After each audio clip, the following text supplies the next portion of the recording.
Yes. Et du coup, le truc, Valentin, comme je te disais, c'est que en gros, il n'y a pas d'animateur. Enfin, tu as déjà écouté, de toute façon, tu sais que c'est le bordel. Donc, j'aime bien. Ouais, c'est ça. Donc le but, c'est vraiment de... Enfin, t'hésites vraiment pas, quoi. À prendre c'est vraiment une discussion plutôt qu'une interview, quoi. T'es le premier invité, donc faut qu'on clarifie un peu le format avec toi, mais l'idée, c'est ça, quoi. Des interviews... Ouais. Avec plaisir. Bah écoute, plaisir. C'était un parfait premier guest. Bah écoutez, c'est très bien, très bien. Et en tout cas, ouais, je te l'avais dit Ambroise, mais j'écoute le podcast, j'ai bien kiffé, j'aime bien les thèmes dont vous parlez, donc ça me fait très plaisir de pouvoir parler de tout ça aussi avec vous. Trop bien. Bon, en tout cas, nous, on a tous les deux pensé à toi, tu vois, dans les premiers invités du podcast, donc c'est plaisir partagé. En fait, c'est parce c'est comme ça qu'on dit. Ouais, c'est ça. C'est parce qu'en fait, tous les autres à qui on a demandé, ils n'étaient pas dispo. On s'est dit, bon, voilà. Okay. Il fallait quelqu'un. Non, je plaisante, Bienvenue dans Business et Coconut, le podcast où on te donne accès aux discussions privées et parfois intimes de deux amis entrepreneurs nomades.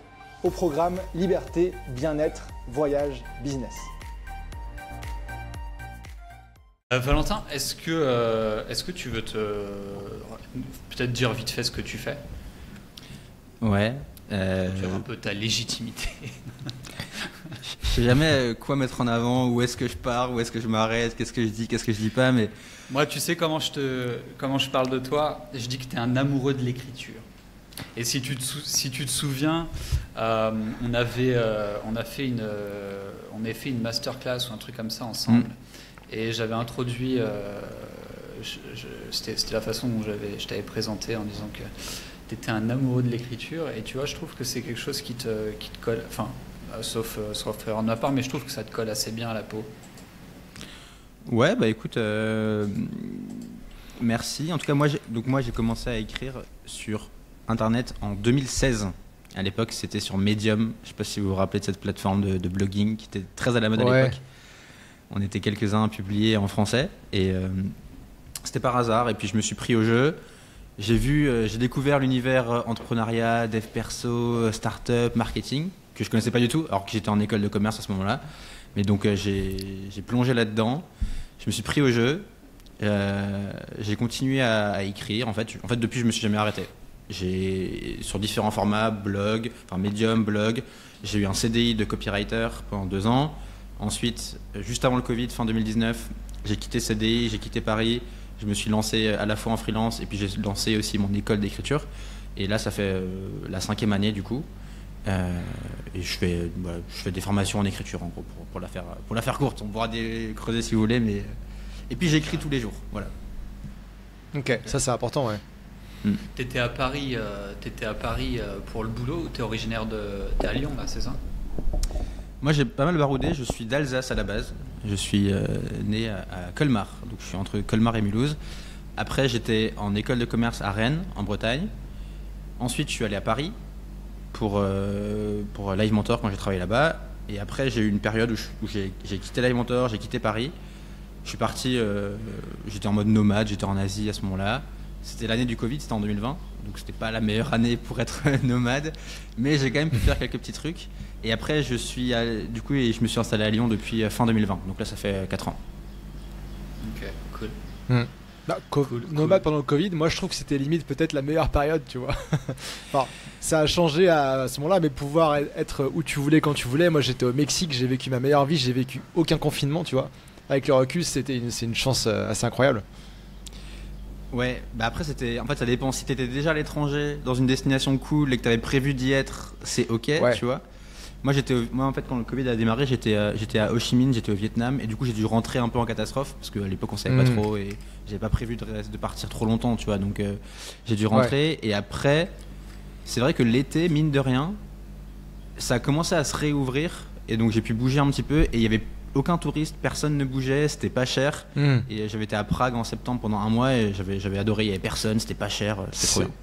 C'est incroyable, ça. Moi j'ai fait Chichen Itza au Mexique avec genre 2 touristes quoi. Genre d'habitude le truc est bondé et tout, donc c'était y avait des bons côtés et des mauvais côtés. Ce qui était chiant, c'était de se déplacer, les tests PCR. Je sais pas combien de tests PCR j'ai fait dans cette période-là, mais c'était genre. J'avais un budget, je pense que j'ai dépensé. Moi, j'estime entre 1500 et 2000 euros de PCR, tu vois, à cette époque-là, pour pouvoir bouger. Ah ouais. Yes. Et bah, très cool. Et je pense que peut-être qu'on peut faire un petit truc, Adrien, parce qu'on n'a pas fait d'épisode depuis 3 semaines, un truc comme ça. Peut-être un mini catch-up de qu'est-ce qui s'est passé depuis ce moment-là. Parce que toi, il s'est passé pas mal de choses, moi aussi. Mais je te laisse commencer, Adrien. Où te trouves-tu en ce moment ? Chiang Mai, mais dans un nouvel environnement du coup, dans lequel il manque une déco. Tu vois, il y a une belle lampe là.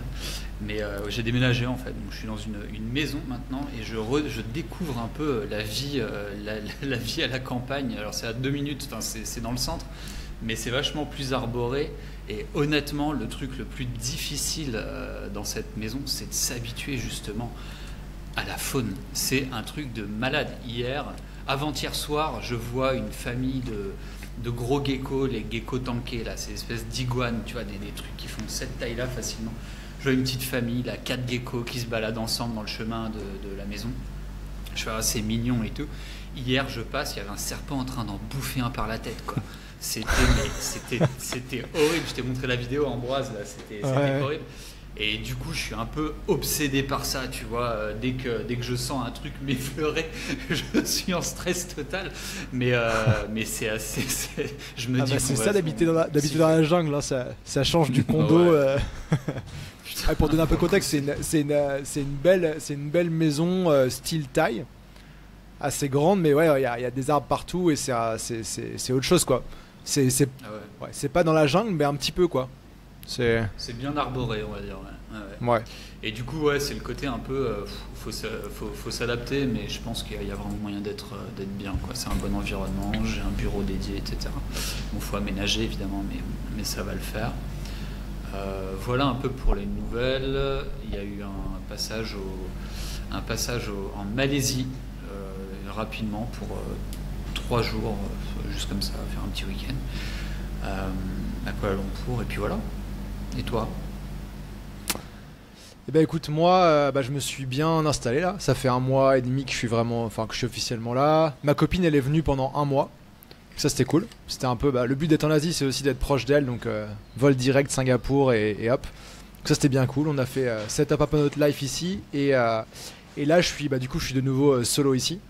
Et c'est cool, je suis en train de mettre en place un peu plus ma vie sociale, activité, tout ça. J'en parlais tout à l'heure avec Adrien, on s'est vu ce matin. Cette semaine, je me suis booké des trucs tous les jours, mais un peu de tout, du sport, un truc de méditation, j'ai fait du yoga. Demain, on va faire de l'escalade, Adrien. On va faire des bains froids. Enfin voilà, je me suis booké ma semaine de full truc et je rencontre plein de monde. Je kiffe me lever le matin et savoir que en fin d'après-midi, j'ai un truc cool planifié. Et très sympa. Donc voilà. Je brûle d'envie de... Pardon, je t'ai coupé. Non, vas-y. Non, c'est bon. Je brûle d'envie de lancer le sujet là sur la création de contenu, parce qu'on a préparé quelques sujets et il y a plein de questions. J'aimerais beaucoup avoir la vision de Valentin sur plein de choses. Et juste avant, je propose qu'on introduise un truc. C'est la raison pour laquelle on s'est vu ce matin. Et Valentin, je pense que ça va t'intéresser aussi. Au niveau du modèle, c'est-à-dire qu'en fait on a pas mal réfléchi à comment faire la promotion du podcast, tu vois. On s'est dit par exemple que pour toi et puis aussi pour la promotion du podcast, mais même pour toi ce serait cool, tu vois, qu'on soit en mesure de te produire des beaux réels, des beaux shorts, tu vois, que tu puisses exploiter comme tu veux avec ton branding, etc. Tu vois, un truc vraiment bien fait.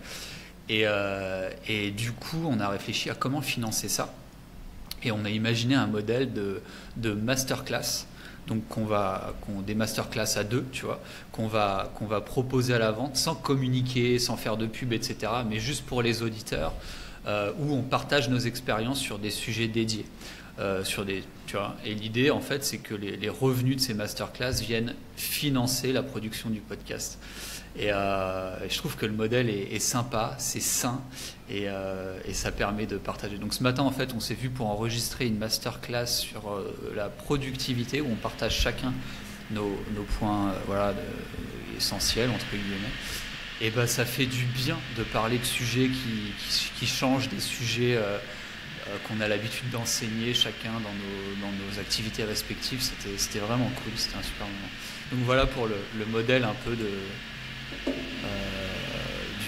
financement du podcast qu'on est en train de mettre en place et la raison pour laquelle on s'est vu ce matin. Ouais. Valentin, je passe à un feedback. Ouais, non, c'est intéressant. Et vous voulez pas, vous avez réfléchi aussi à avoir un sponsor?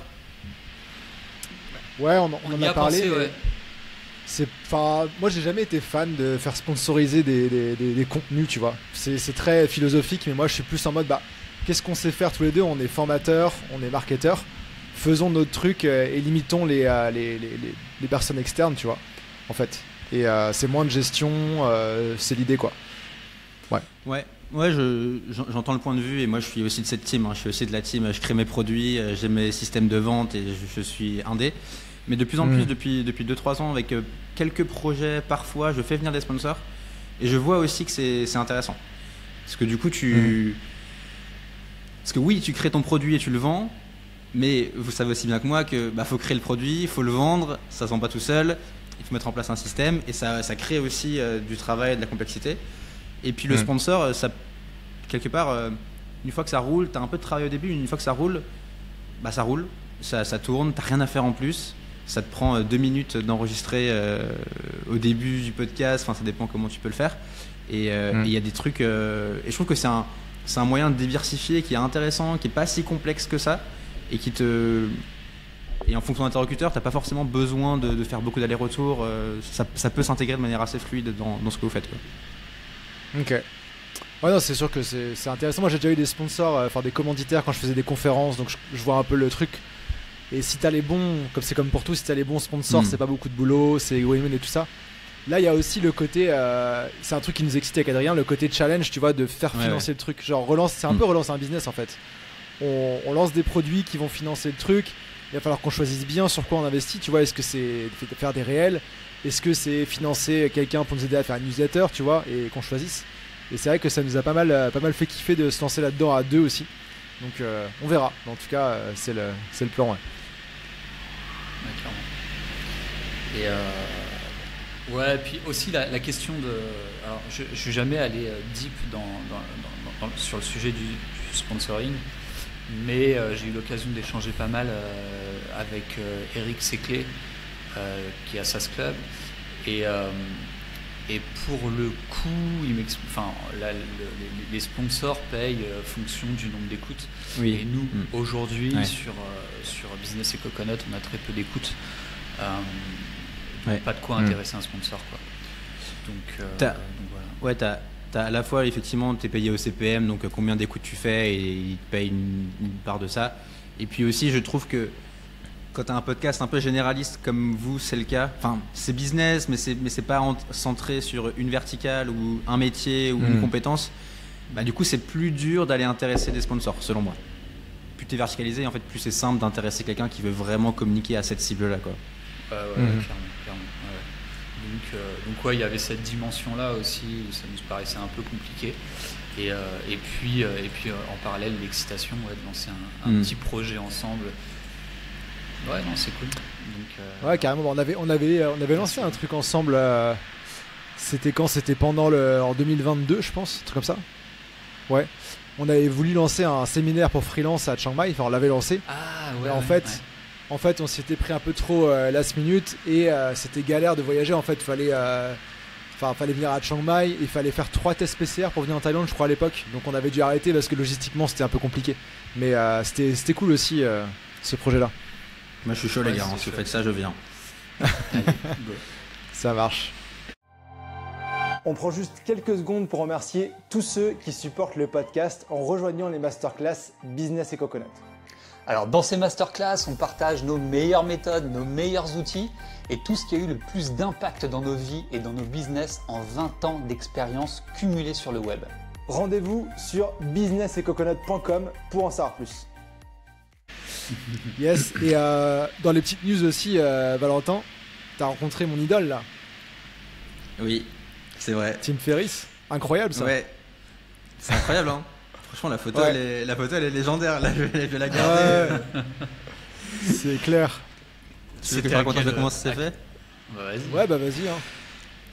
En gros, donc moi je suis à Lyon et j'allais faire un week-end à Rennes en Bretagne le week-end. Et je me suis dit, bon bah je vais faire un petit stop à Paris la veille. Donc j'ai fait un stop à Paris jeudi soir. Et 2 semaines avant, je vois sur Twitter qu'il y a un meet-up. C'est les 10 ans du podcast de Tim Ferriss. Et il y a un gars que je connais qui s'appelle Jedi qui organise le meet-up à Paris. Et je me suis dit, ah bah c'est cool, je passe à Paris ce soir-là, ça tombe bien, c'est l'occasion, je vais le voir. Mais Tim Ferriss, il n'est pas prévu de venir. En fait, ils font un meet-up dans toutes les villes du monde. Il doit y en avoir un aussi à Chiang Mai, je pense. Ouais. Et donc, je vais là-bas. Et 2-3 jours avant, sur Insta, je vois que Tim Ferriss, il est en France. Et je me dis, il est en France, il y aura son meet-up à Paris, il y a moyen qu'il vienne. Et Ouais. donc, je vais à ce meet-up. Et en fait, au meet-up, en arrivant, on a un Zoom de 5 minutes avec Tim Ferriss. En gros, on peut lui poser des questions. Et effectivement, il est à Paris. Et il nous dit, bon les gars, si vous restez là, dans 1 heure, j'arrive. Et donc, tout le monde était comme des fous. Voilà. En fait, c'était dans un bar, dans la cave d'un bar. Enfin, vous voyez comment c'est les bars à Paris. Tu réserves la cave en bas. Et on était, je sais pas, on était 30 ou 40. Et du coup, Tim Ferriss est venu. Et Incroyable. c'était assez fou de le voir en vrai. J'étais avec Alexandre Dana et on se disait, est-ce qu'il y a un autre entrepreneur où on serait un peu comme des gamins de le voir? C'est qui le top 1 entrepreneur où tu te dirais, ah ok, là il y a un côté, c'est la star devant moi et j'ai envie de prendre une photo avec lui et j'ai envie de lui parler. Et en fait, je pense que Tim Ferriss, c'est quasiment le numéro 1. Moi, j'aime bien Ryan Holiday, mais sinon c'est lui. Il n'y a personne au-dessus de lui, je trouve. Surtout pour nous qui sommes dans le game depuis 10 ans maintenant. Tim Ferriss, c'est un peu le GOAT. C'est le gars qui est là depuis le début, qui n'a jamais disparu, qui fait ses podcasts. Ouais, c'est lui qui a un peu lancé la piste de tout ce qu'on fait, plus ou moins, quoi. Donc c'est assez fou. Et trop bien. Franchement, ouais. Mais je pense que en fait, pour moi, ce serait limite l'invité ultime d'Isaac Coconut. Tu vois, il a vraiment les deux. Peut-être un peu moins Coconut depuis quelques temps, mais c'est quand même lui qui a lancé tout le mouvement, quoi. Donc ce serait, tu vois, si on devait mettre le top, le boss final du podcast, ce serait lui, quoi. Ouais, c'est trop lui bien. le boss final. Mais c'est trop stylé. Moi, j'ai une amie aussi hier dans un mastermind avec moi qui est autrichienne. Et elle a rencontré hier dans un lounge Chris Voss, le mec qui a écrit Never Split the Difference. Le négociateur du FBI, là, elle était comme une gamine. Elle voyage à la vitesse 100 pays. Elle a toujours un bouquin avec elle et c'est le sien. Elle lui a fait dédicacer, tu vois. C'est des moments genre trop cool, quoi. Dingue. Ouais. Incroyable. Yes. Trop bien. Excellent. Est-ce Trop cool. qu'on passe au sujet, un des sujets du jour? Ouais, je suis chaud. Ouais. Allez. On s'était noté. J'y vais. Ouais. Ouais, Alors, on s'était noté. J'ai la note, un rapport de chacun à la création de contenu. Et en fait, le truc intéressant, c'est que on a chacun un rapport assez différent face à la création de contenu. Toi, Ambroise, t'aimes la vidéo, tu fais beaucoup de vidéos. Bon, t'as fait du blog aussi, mais t'es surtout vidéo, on va dire. Toi, Valentin, t'as fait beaucoup de blogs. Enfin, t'es dans l'écriture à fond. Les livres, t'écris des livres, quoi. D'ailleurs, j'ai vu que t'en avais sorti un récemment. C'est génial. Et que tu le lisais. Tu pourras nous en reparler de ça aussi. Et que tu le lisais sur YouTube. Je me suis dit que j'allais l'écouter. Je l'ai pas encore écouté. Et moi, j'aime pas ça, j'aime plus ça et ça m'emmerde clairement. Et au final, on se retrouve tous les trois autour d'un même type de contenu qui est le podcast et c'est assez cool. Donc ouais, je pense que ça peut être un bon sujet, savoir pourquoi vous aimez ou vous avez choisi un support ou plus qu'un autre, si vous êtes senti appelé, enfin je sais pas. Ouais, mais je pense qu'on se retrouve autour du podcast parce qu'en fait, c'est pour moi le format le plus humain, l'interview le plus naturel, tu vois. Les discussions. Moi, c'est pas par ça que j'ai commencé, mais un peu, quoi. J'ai fait pas mal d'interviews au début et enfin voilà, c'est naturel. Enfin, tu vois, tu vas manger avec des potes au resto, t'as une discussion. Et en fait, c'est juste filmer ça. Alors, c'est un peu encadré, etc. Quoique nous, on essaie d'avoir le moins de cadres possible. Mais ouais, c'est naturel. Mais peut-être chacun faire un peu notre parcours de créateur de contenu. Moi, je peux commencer si vous voulez. Moi, le premier type de contenu que j'ai commencé à créer, c'était des événements. Alors, je sais que c'est assez... je sais pas si c'est vraiment un type de contenu, mais en soi, oui. C'est organiser des conférences, en fait, dans mon école de commerce, parce que j'avais une asso qu'il fallait qu'on finance via des événements. Et j'ai commencé comme ça. c'est aussi comme ça que j'ai découvert le marketing, parce qu'il fallait que je remplisse ces salles quand j'avais invité les speakers, etc. Et fallait gérer le contenu des speakers. Donc c'était vraiment ça. Puis après moi donc à part la partie promo des événements, j'ai commencé à écrire en 2000, je pense que c'était 2014-2015, mes premiers articles de blog, moi. Donc c'était articles de blog en anglais. Et les premiers, c'était en fait parce que tout le monde me demandait comment tu réussis à remplir tes salles d'événements. C'était vraiment genre organique. Et ça a évolué. Après, c'est devenu mon blog freelance en growth. Après, c'est parti freelance, nomade. Et c'était en anglais à la base. Et puis après, je ressors en français. Et après, j'ai attaqué d'autres types de formats comme les interviews en vidéo, podcasts et autres, quoi. Donc moi, c'était vraiment selon en fait les événements, ça m'a lancé là-dedans. Et après, c'était un peu selon les opportunités, les envies que j'avais. Et je sens que, voilà, moi, typiquement la vidéo, j'aime bien le challenge technique, le challenge de concept YouTube, etc. Même si je suis pas du tout le meilleur là-dedans. Mais pour moi, c'est important de toujours arriver à trouver du plaisir dans le format qui nous plaît à ce moment-là. Et un format peut te plaire à fond à une époque. Et moi, maintenant, je sais pas, toi, Adrien, à l'époque, moi, je me souviens que quand je t'ai découvert, une des premières fois que je t'ai vu en ligne, c'était sur Instagram et tu faisais des stories en face cam dans les rues de Chiang Mai. Tu vois? Ouais. Comme quoi, ouais. Et t'avais l'air de kiffer ça à l'époque. Ouais, en fait, c'est ça. Et j'y pensais justement pendant que tu parlais. Je pense que le problème, et la raison pour laquelle aujourd'hui ça me plaît plus, c'est que les raisons pour lesquelles je serais aujourd'hui amené à créer du contenu sont différentes. Je pense qu'à l'époque, aujourd'hui, si je crée du contenu, j'aurais l'impression que c'est pour prouver des choses. Or, je dis ça, mais quand je pense à vos contenus, j'ai pas l'impression que vous êtes en train de chercher à prouver, quoi. C'est pas ça. Mais juste si moi demain je me mets à écrire un article de blog, ou si moi demain je me mets à faire des stories sur Instagram, machin, facecam comme avant, j'aurais l'impression que c'est pour prouver des choses. Et aujourd'hui, prouver, j'ai pas envie, tu vois. Ça m'intéresse plus, quoi. Et je crois qu'en fait, ce qui m'emmerde aujourd'hui dans la création de contenu, c'est justement cette dimension où ça me donne l'impression de devoir prouver. Quand on est en podcast comme ça, à aucun moment j'ai l'impression... Enfin, évidemment, parfois je m'adresse aux personnes qui nous écouteraient, mais c'est hyper anecdotique, quoi. Pour moi, on est entre nous et on a une conversation et c'est cool. Et c'est un bon moment entre nous où je suis pas en train de chercher à prouver quoi que ce soit. C'est plus un objectif, c'est lié à l'objectif en fait, je crois. Voilà. Le fond de toi, Valentin. Ouais. Bah, moi, je vous en ai parlé un peu avant. Moi, j'ai commencé donc par Medium. En fait, ma réflexion, c'était, je suis en stage de césure à la banque, je m'emmerde, et si je fais ça toute ma vie, je vais être terriblement malheureux. Et donc, en fait, ça a été le point de départ de tout mon cheminement dev perso, entrepreneuriat.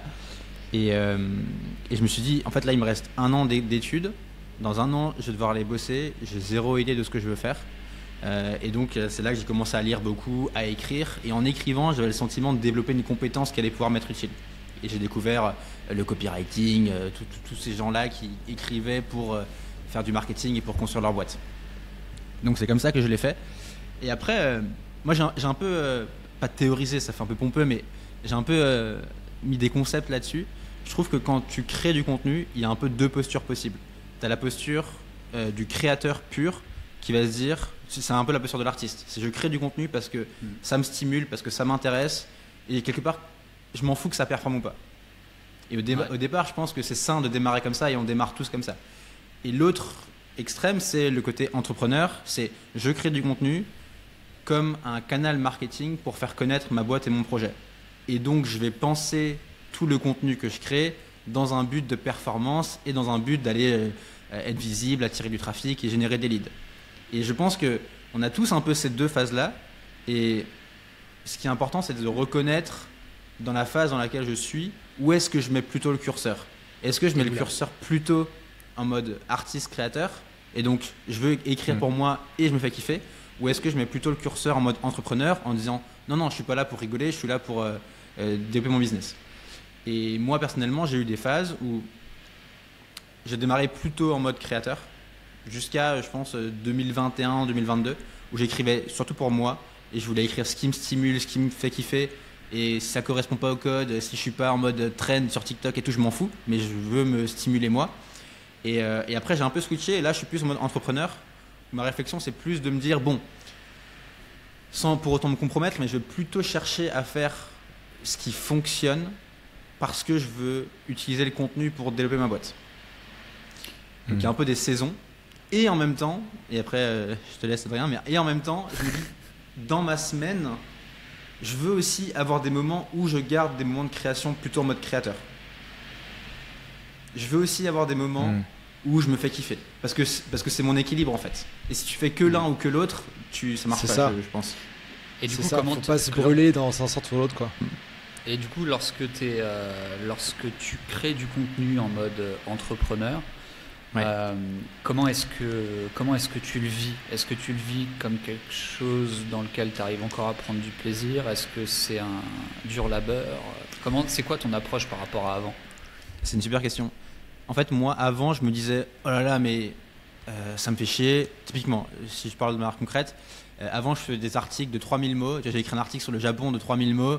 Il y a zéro intérêt marketing. Ouais, tu l'as lu en vrai. Il y a zéro intérêt marketing. Très cool pour voyager, mais c'est pas dans le writing, quoi. Mais par contre, ça m'a stimulé, ça m'a inspiré. Et j'ai adoré écrire ça. Tu vois, c'était vraiment, je me rappelle, un moment plaisant de fou. Ouais. Mais effectivement, comme tu dis Ambroise, il n'y a pas d'intérêt marketing, tu vois, c'est compliqué. À part dire, regardez, je sais écrire, tu vois, ça n'apporte rien. Et donc, du coup, j'ai switché en me disant, ok, je vais faire plus de posts LinkedIn. Donc là, depuis 2 ans, en fait, je fais un post LinkedIn tous les jours. Et je vais bosser le SEO de mon site avec des articles quasiment chiants à écrire, tu vois. Qu'est-ce que le copywriting, qu'est-ce que la rédaction, tarif, rédaction web, tu vois. Genre, tu vas cibler des mots-clés, tu fais un article. Et au début, je le voyais effectivement comme un labeur, tu vois. Tu vois, je vais au charbon, je fais mon truc. Et c'est chiant. Et en fait, je me suis rendu compte que plus je l'ai fait, plus j'ai débloqué un autre type de plaisir. Et le type de plaisir, c'est je suis discipliné et je fais ce que je sais devoir faire, même si j'ai pas envie de le faire, tu vois. Genre là, je suis rentré, et je trouve que c'est un peu comme, enfin là, tu vois, je me suis inscrit à la salle depuis janvier, et je trouve que c'est pareil, tu vois. Ça si tu te demandes de quoi, ça se voit. Pas trop encore. Si tu te demandes si tu as envie de faire la chose, il y a beaucoup de chances que ton cerveau il te dise ah mais finalement t'as pas envie et tu vas repousser. Tu vois, si tu te demandes si tu veux aller à la salle, il y a beaucoup de chances que finalement tu dises ah mais j'ai un peu mal aux jambes ou ah j'ai pas envie de le faire, j'ai fait ma salière. Et alors juste de se dire je me demande pas si j'ai envie de le faire, j'y vais, je suis rigoureux et quoi qu'il arrive j'y vais. Et tu débloques, je trouve, une nouvelle forme de plaisir dans la répétition, dans la discipline, dans la régularité. De la douleur. Et en fait, ça devient du plaisir. Ouais. Je comprends exactement ce que tu veux dire et je trouve que l'analogie avec le sport, elle est super. Maintenant, moi, mon cerveau, le problème, c'est qu'il me dit mais mec, le retour sur investissement, il est pas ouf par rapport à faire de la pub, quoi. Tu vois ce que je veux dire? Et du coup, comment c'est quoi ton approche par rapport à ça? En fait, c'est encore autre chose. C'est que moi, je suis pas un joueur. C'est-à-dire que j'ai horreur de l'incertitude et voilà. Et du coup, je me dis effectivement, le contenu, c'est un super levier si ça marche. Et c'est le si ça marche qui me bloque, tu vois. Et donc, c'est un peu un pari sur l'avenir. Un pari qui peut être extrêmement payant, encore une fois, si ça marche. Et donc, les moments où je suis face à cette douleur, pour reprendre le terme, mon cerveau me dit, mais mec, t'as la voie de la facilité et au moins c'est du sûr, quoi. Mais je pense qu'on avait déjà parlé un petit peu du côté, je prends le relais parce que je sais pas si tu fais des pubs, toi, Valentin. Je commence, je m'y mets. Tu commences. Ok. Moi, pour en faire depuis un moment et pour faire des pubs plus du contenu, je trouve que faire juste des pubs sans du contenu, enfin en fait que les deux ensemble c'est le meilleur combo en fait, quoi. Pour te faire découvrir plus facilement via les pubs ou via le contenu. Et avoir en fait ce lien avec les personnes, tu vois, et le contenu. Moi j'ai des personnes qui rejoignent Freemote après, ils sont dans ma liste depuis 2 ans, tu vois, et finalement là c'est le moment, ils passent à l'action. Moi je vois plus ça en fait comme un investissement dans l'avenir que du CA court terme de pub en fait, quoi. Et un truc aussi que je me disais c'est par rapport au contenu, moi c'est vraiment un besoin que j'ai, comme j'ai eu le besoin là, pour la formation de me sentir utile. C'est pour ça que je partage un peu mes expérimentations un peu folles, mes idées du moment, etc. Et de me laisser de documenter tout ça en fait. Des fois je vais revoir mes premières vidéos YouTube de 2019 et c'est pas un trip égomaniaque, mais c'est un kiff quoi, de voir le chemin que j'ai fait, ce que je faisais à l'époque, etc. Donc ouais. Ouais, moi je pense pas qu'il y a un modèle meilleur que l'autre. Je pense que si tu arrives à marcher que en pub, c'est incroyable. Et t'as raison, c'est le côté très prédictible qui est génial. Moi je te rejoins aussi Ambroise sur le fait que le combo des deux marche bien, enfin performe bien. Et le truc c'est que il y a aussi un sujet de est-ce que tu valorises la destination ou aussi le chemin. Et moi je sais que kiffer mes journées, c'est un truc qui est important aussi pour moi. Et tu vois, je suis prêt à faire peut-être moins de chiffres, mais à plus apprécier mes journées. Alors, il y a toujours un équilibre, tu vois. Mais je sais que si je déléguais 100% de mon écriture et si j'écrivais plus du tout, bah, il me manquerait un truc. Donc, même si c'est pas forcément le truc le plus efficace, le truc le plus efficient que je pourrais faire, l'addition la plus smart en termes business, je la garde parce que bah, y a aussi une question, comme tu dis Ambroise, de kiff, d'équilibre personnel et de je fais ce que j'aime. Tu peux vite, je trouve que tu peux vite créer un business. À la base, tu fais ce que t'aimes, et puis parce qu'il faut grossir, tu délègues ce que t'aimes, et il te reste plus que les merdes. Et je veux être vigilant à pas non plus tomber là-dedans, tu vois. Moi, je t'en parlais ce matin. J'étais un peu là-dedans, tu vois, en mode, bah, en fait, il faut que je réponde à l'équipe, que je les débloque, etc. Et en fait, je commençais par ça. Du coup, la partie création, je la faisais. Tu sais, c'est un peu comme aller au sport en fin de journée. On en parlait tout à l'heure aussi.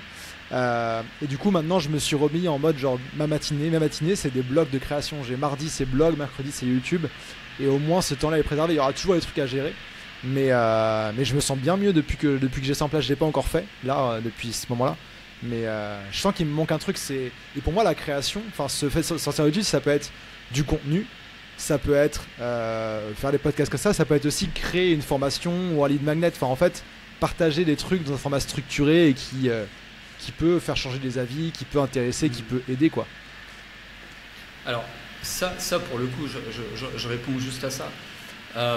Ça pour le coup, c'est aussi quelque chose que je ressens. Et, je ressens un vrai besoin de partager, mais ça je l'ai à l'intérieur, si tu veux, des programmes. Tu vois, dans les hot seats, les trucs comme ça. Donc j'assouvis un petit peu ce besoin avec les clients directement. Mais je crois en fait que ce que je fuis, ce que je refuse un peu, c'est vraiment la notion d'incertitude. Après, je suis complètement d'accord, la question du contenu, elle permet, enfin si on reprend le funnel classique, on a la découverte, on va dire, ce qu'ils appellent le nurturing, donc gagner la confiance et faire connaître notre univers, et la vente à la fin. Ma vision, c'est de me dire, ok, plutôt que de faire du contenu pour la partie découvrabilité, bah, je peux faire de la pub. Ça, je le valide. C'est bon. Plutôt que de faire du contenu, j'ai la pub, ça me permet de débloquer ce truc-là. Après, le contenu, il peut aussi intervenir sur la partie nurturing, gagner la confiance, etc.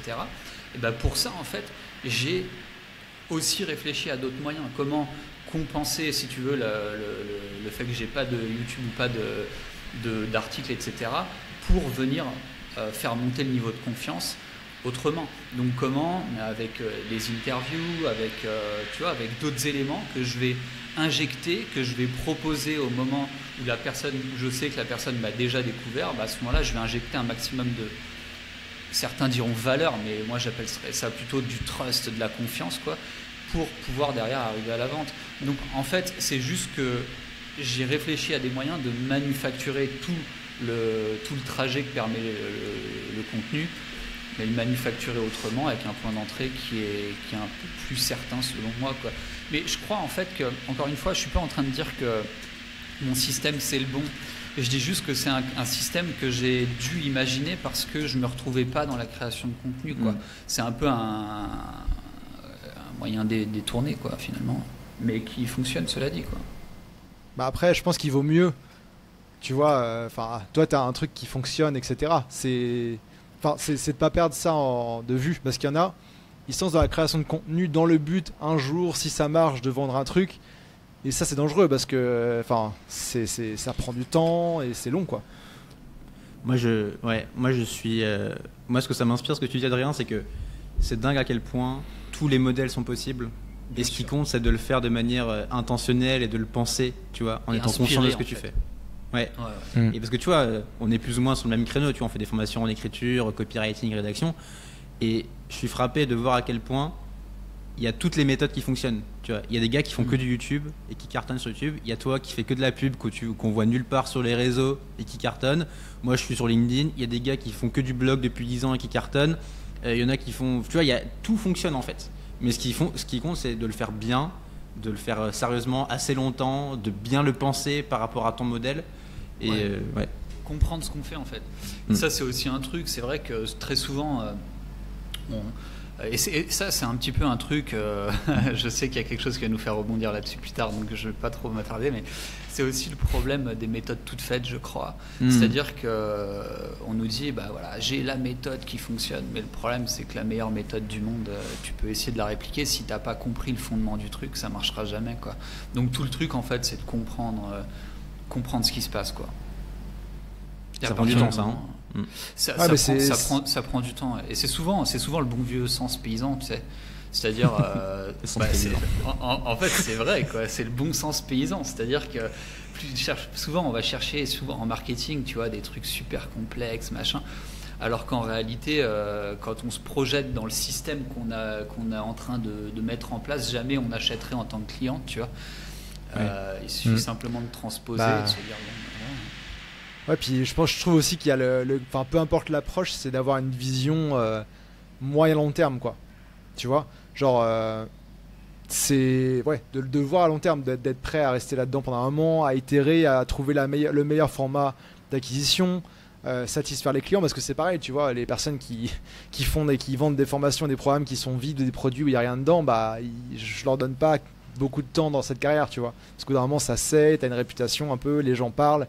Et pour moi, le côté. Je pense à personne. Hein, tu sais. Non, mais justement, parlons-en. Est-ce que vous avez. Alors, je sais pas. Parce que, tu vois, là tu as des mecs qui sont pas mal décriés. Je pense à des gars comme. Théophile Hélier ou des mecs comme ça, pour ne pas les citer. Ça donne des noms là. Non, mais en plus, alors attention, parce que je vais nuancer mon propos et c'est pas pour. Mais c'est des mecs qui cartonnent. Et quoi qu'on en dise, je connais pas la qualité de leur contenu. Quoi qu'on en dise, c'est des mecs qui ont du succès. Après, voilà, est-ce qu'ils escroquent, j'en sais rien. Je n'ai aucune idée. Mais comme quoi, parfois, tu vois, j'ai perdu le fil. Mais grosso modo, mon point, c'était quel est votre approche, votre point de vue par rapport justement à ces gros formateurs qui cartonnent et qui sont parfois un peu décriés ou vus comme, je sais pas. Tu veux y aller, Valentin, ou j'y vais? Si tu veux, j'ai répondu à Adrien quand il m'a montré ça, j'ai dit tu veux du sang, Adrien, tu veux du sang. Non, mais moi ce que j'en pense, c'est que déjà c'est effectivement, moi c'est pas forcément les approches qui me plaisent, ou en tout cas qui sont alignées avec ce que je veux faire, et donc dans ma com, je suis absolument pas comme ça, mais en même temps je veux pas non plus être dans le jugement et dire ce qu'ils font c'est de la merde, c'est nul, c'est pour débutants, etc. J'essaye d'avoir une approche où, enfin, t'as raison, en fait, ces mecs-là ils cartonnent, et soit tu peux dire c'est de la merde, c'est que du vent, ou tu peux dire qu'est-ce que tu peux aussi en apprendre, qu'est-ce que tu peux aussi retenir de ça, et être ouvert au fait que il y a différents types de communication, il y a différents types de personnes qui vont être réceptives à différents types de messages, il y a différents types de canaux possibles pour communiquer, il y a différents types de discours marketing, et juste être conscient du fait que, encore une fois, ce qu'il faut, c'est avoir un truc qui soit aligné avec ce que toi tu veux faire. Que moi, un truc qui est important pour moi, c'est je veux jamais publier un contenu que j'assume pas, ou pour lequel je me dis purée, j'ai vraiment fait de la merde. J'essaie de toujours être fier de ce que je fais, mais tant que t'es fier, c'est très bien. Et puis, je pense aussi que si tu te places d'un point de vue des personnes qui vont suivre ce genre de contenu, il y a aussi différents niveaux de maturité. Au début, tu es plus attiré par le côté lifestyle, bling bling, show off, c'est le truc qui te fait rêver. T'as ton taf où tu t'ennuies un peu, où tu tournes en rond. Et donc ça, c'est le truc qui va t'alpaguer. Et donc peut-être que ça va être ta porte d'entrée. Et ensuite, tu vas te rendre compte que mais en fait, si je veux vraiment y arriver, c'est pas forcément là-dedans que je dois être. Je dois peut-être aller prendre des contenus peut-être plus experts, plus poussés, plus avancés. Et donc des formateurs peut-être moins bling-bling, mais plus concrets, plus terre-à-terre. Et en fait, tu vas juste avoir un cheminement. Et c'est pour ça que j'essaye de pas être dans le jugement, juste regarder ce qu'ils me font. Voilà, des fois, ça me fait un peu rigoler parce qu'il y a des trucs qui se me disent mais purée, c'est dingue de faire des trucs comme ça. Et voilà. J'ai une théorie là-dessus. Je pense qu'il y a des mecs. Il y a eu une époque où il y a plein de mecs sans. Et putain, c'est chaud de dire ça, mais. Enfin, encore une fois, il n'y a pas de jugement, mais qui apparaissent comme des mecs pas trop malins, tu vois. C'est-à-dire que de prime abord, comme ça, tu as l'impression que c'est. Ils n'ont pas de prix Nobel, quoi, tu vois. Ouais. Et en fait, je pense que c'est souvent des mecs smart qui jouent de ça. C'est-à-dire qu'ils tu vois, ils y vont à fond, et du coup, tu as des gens qui ne se sentent pas forcément. Tu vois, des armes pour réussir dans l'entrepreneuriat, etc. Les mecs, ils jouent directement sur le biais du succès. C'est-à-dire qu'ils se montrent avec des montres, des voitures, etc. Et t'as les mecs en face qui se disent « Putain, si ce teubé, il a réussi, moi aussi, je devrais y arriver. » tu vois. Et donc, c'est sa méthode qu'il faut que je copie. Et je pense que ça, c'est un super levier qui peut justifier certains succès, j'imagine. Et il y a un truc aussi, c'est qu'il faut quand même garder en tête que si ces mecs ils font ce genre de contenu là, c'est parce qu'il y a de la demande et c'est parce que les gens regardent ça. Moi je suis convaincu que si personne ne regardait les espèces de reels millionnaires, ils disparaîtraient. Sauf que les gens regardent. Et à un moment, si vraiment ton optique c'est business pur, je m'en fous de tout le reste, et si je me dis ok, je fais uniquement ce qui marche pour performer parce que c'est un canal marketing mode entrepreneur dont je parlais avant, en fait le choix rationnel c'est de faire ça, tu vois. Mais en fait, le truc, par exemple, je sais pas si on avait un peu dévié, mais par rapport à Théophile Hélier, moi je pense en fait que c'est un entrepreneur, investisseur genre génial, quoi, parce qu'il a réussi à faire ça dans différents domaines. Il a d'abord commencé avec ce qu'il pouvait faire avec YouTube et les formations, etc. Aujourd'hui, de ce que j'ai compris, c'est même plus lui qui gère cette partie-là, quoi. Genre lui, il est vraiment dans la partie plus investissement immobilier, etc. Et c'était une stepping stone. Je sais pas s'il a vendu son truc ou je sais que c'est sa formation ou autre. Je sais que c'est son business. Je crois que c'était un sujet à un moment. Mais au-delà de ça, moi j'avais regardé un peu par curiosité ses contenus à l'époque. Alors je crois qu'à l'époque il était à Malte ou je sais plus où. Et j'ai vu évoluer un peu tout ça et passer de bling bling, etc. Maintenant, ses contenus, moi je trouve qu'il y a des trucs vraiment, vraiment intéressants, beaucoup plus avancés. Là il parlait de banques privées en Asie. Tu vois, c'est des contenus genre vraiment avancés et qui m'intéressent moi, quoi. Qui parle pas du tout à des débutants, donc je pense qu'il a tout à évoluer aussi au fur et à mesure. Je sais pas la partie formation ce que ça vaut, mais dans l'étape, dans son enchaînement, c'est intéressant, quoi. J'avais fait un post LinkedIn là-dessus il y a pas très longtemps où je disais l'accroche, c'était, vous noterez l'accroche. Il y a 3 ans, j'étais très critique envers les dropshippers, mais j'ai changé d'avis. Énorme. Qu'est-ce que tu croyais? Et en fait, dans le post, ce que je dis, c'est que tu vois, il y a 3 ans, je me disais ouais, mais dropshipping c'est de la merde. Tu vas prendre un produit à 2 € sur Alibaba, tu vas le vendre 30 € en France et tu vas arnaquer des gens au passage, c'est un produit de merde, etc. Je me disais ça.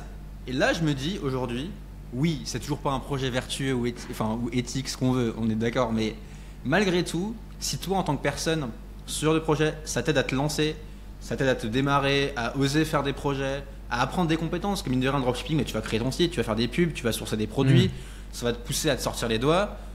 Tu vois, si c'est une étape vers la suite, et c'est souvent ce qui se passe, c'est souvent tu te lances, tu sais pas trop quoi faire, tu fais un dropshipping, tu fais un e-commerce, et après tu fais d'autres choses, en fait c'est fine. Et qui on est pour dire ton projet c'est de la merde, du coup je te condamne à vie, t'es un entrepreneur nul. Non, en fait c'est juste une étape dans ton développement, quoi.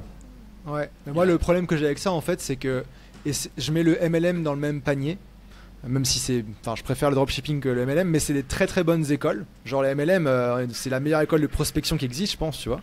Mais la plupart des gens passeront pas à l'étape d'après parce qu'ils ont été un peu brûlés par cette expérience là, quoi. Ils sont pour certains faire arnaquer, c'était un truc pas du tout adapté à leur niveau, etc. Et ceux qui arrivent à passer à l'étape d'après, moi j'en connais plusieurs qui sont passés du MLM, freelance et entrepreneur et tout ça, c'est cool. Mais ce qui me dérange, c'est qu'il y a des gens qui vont perdre le rêve en fait à travers ça. Ça, c'est dommage. Mais bon, après, c'est la sélection naturelle aussi. Hein. Moi, les MLM, moi j'ai des potes qui sont tombés dedans quand j'étais en école de commerce. Ils ont acheté des centaines, voire des milliers de canettes d'un truc énergisant, etc. Aujourd'hui, ils sont tous les entrepreneurs, mais parce qu'ils ont réussi à tourner le truc en opportunité. Ils ont fini par faire une soirée où il fallait payer les billets, une soirée illégale, où il fallait payer les billets pour rentrer et ça a financé leur perte de MLM, quoi. Donc, vrai entrepreneur. Mais c'est pas le cas de tout le monde, quoi. Ouais, je connais pas trop le sujet, je dois dire, même pas du tout. Mais je pense qu'il y a des beaux succès. Je connais aussi des personnes qui viennent du MLM. Voilà, une personne qu'on a en commun d'ailleurs. Et c'est quelqu'un qui aujourd'hui voyage, qui a une vie qui l'inspire. Donc ça a été son point de départ. Je me dis, même si derrière ça n'a pas marché pour lui en MLM, il est parti vers autre chose et c'est top. Mais en fait, tous les trois, je pense qu'on a plus ou moins la même vision de on va dire la meilleure façon, la plus optimale de se lancer en fait.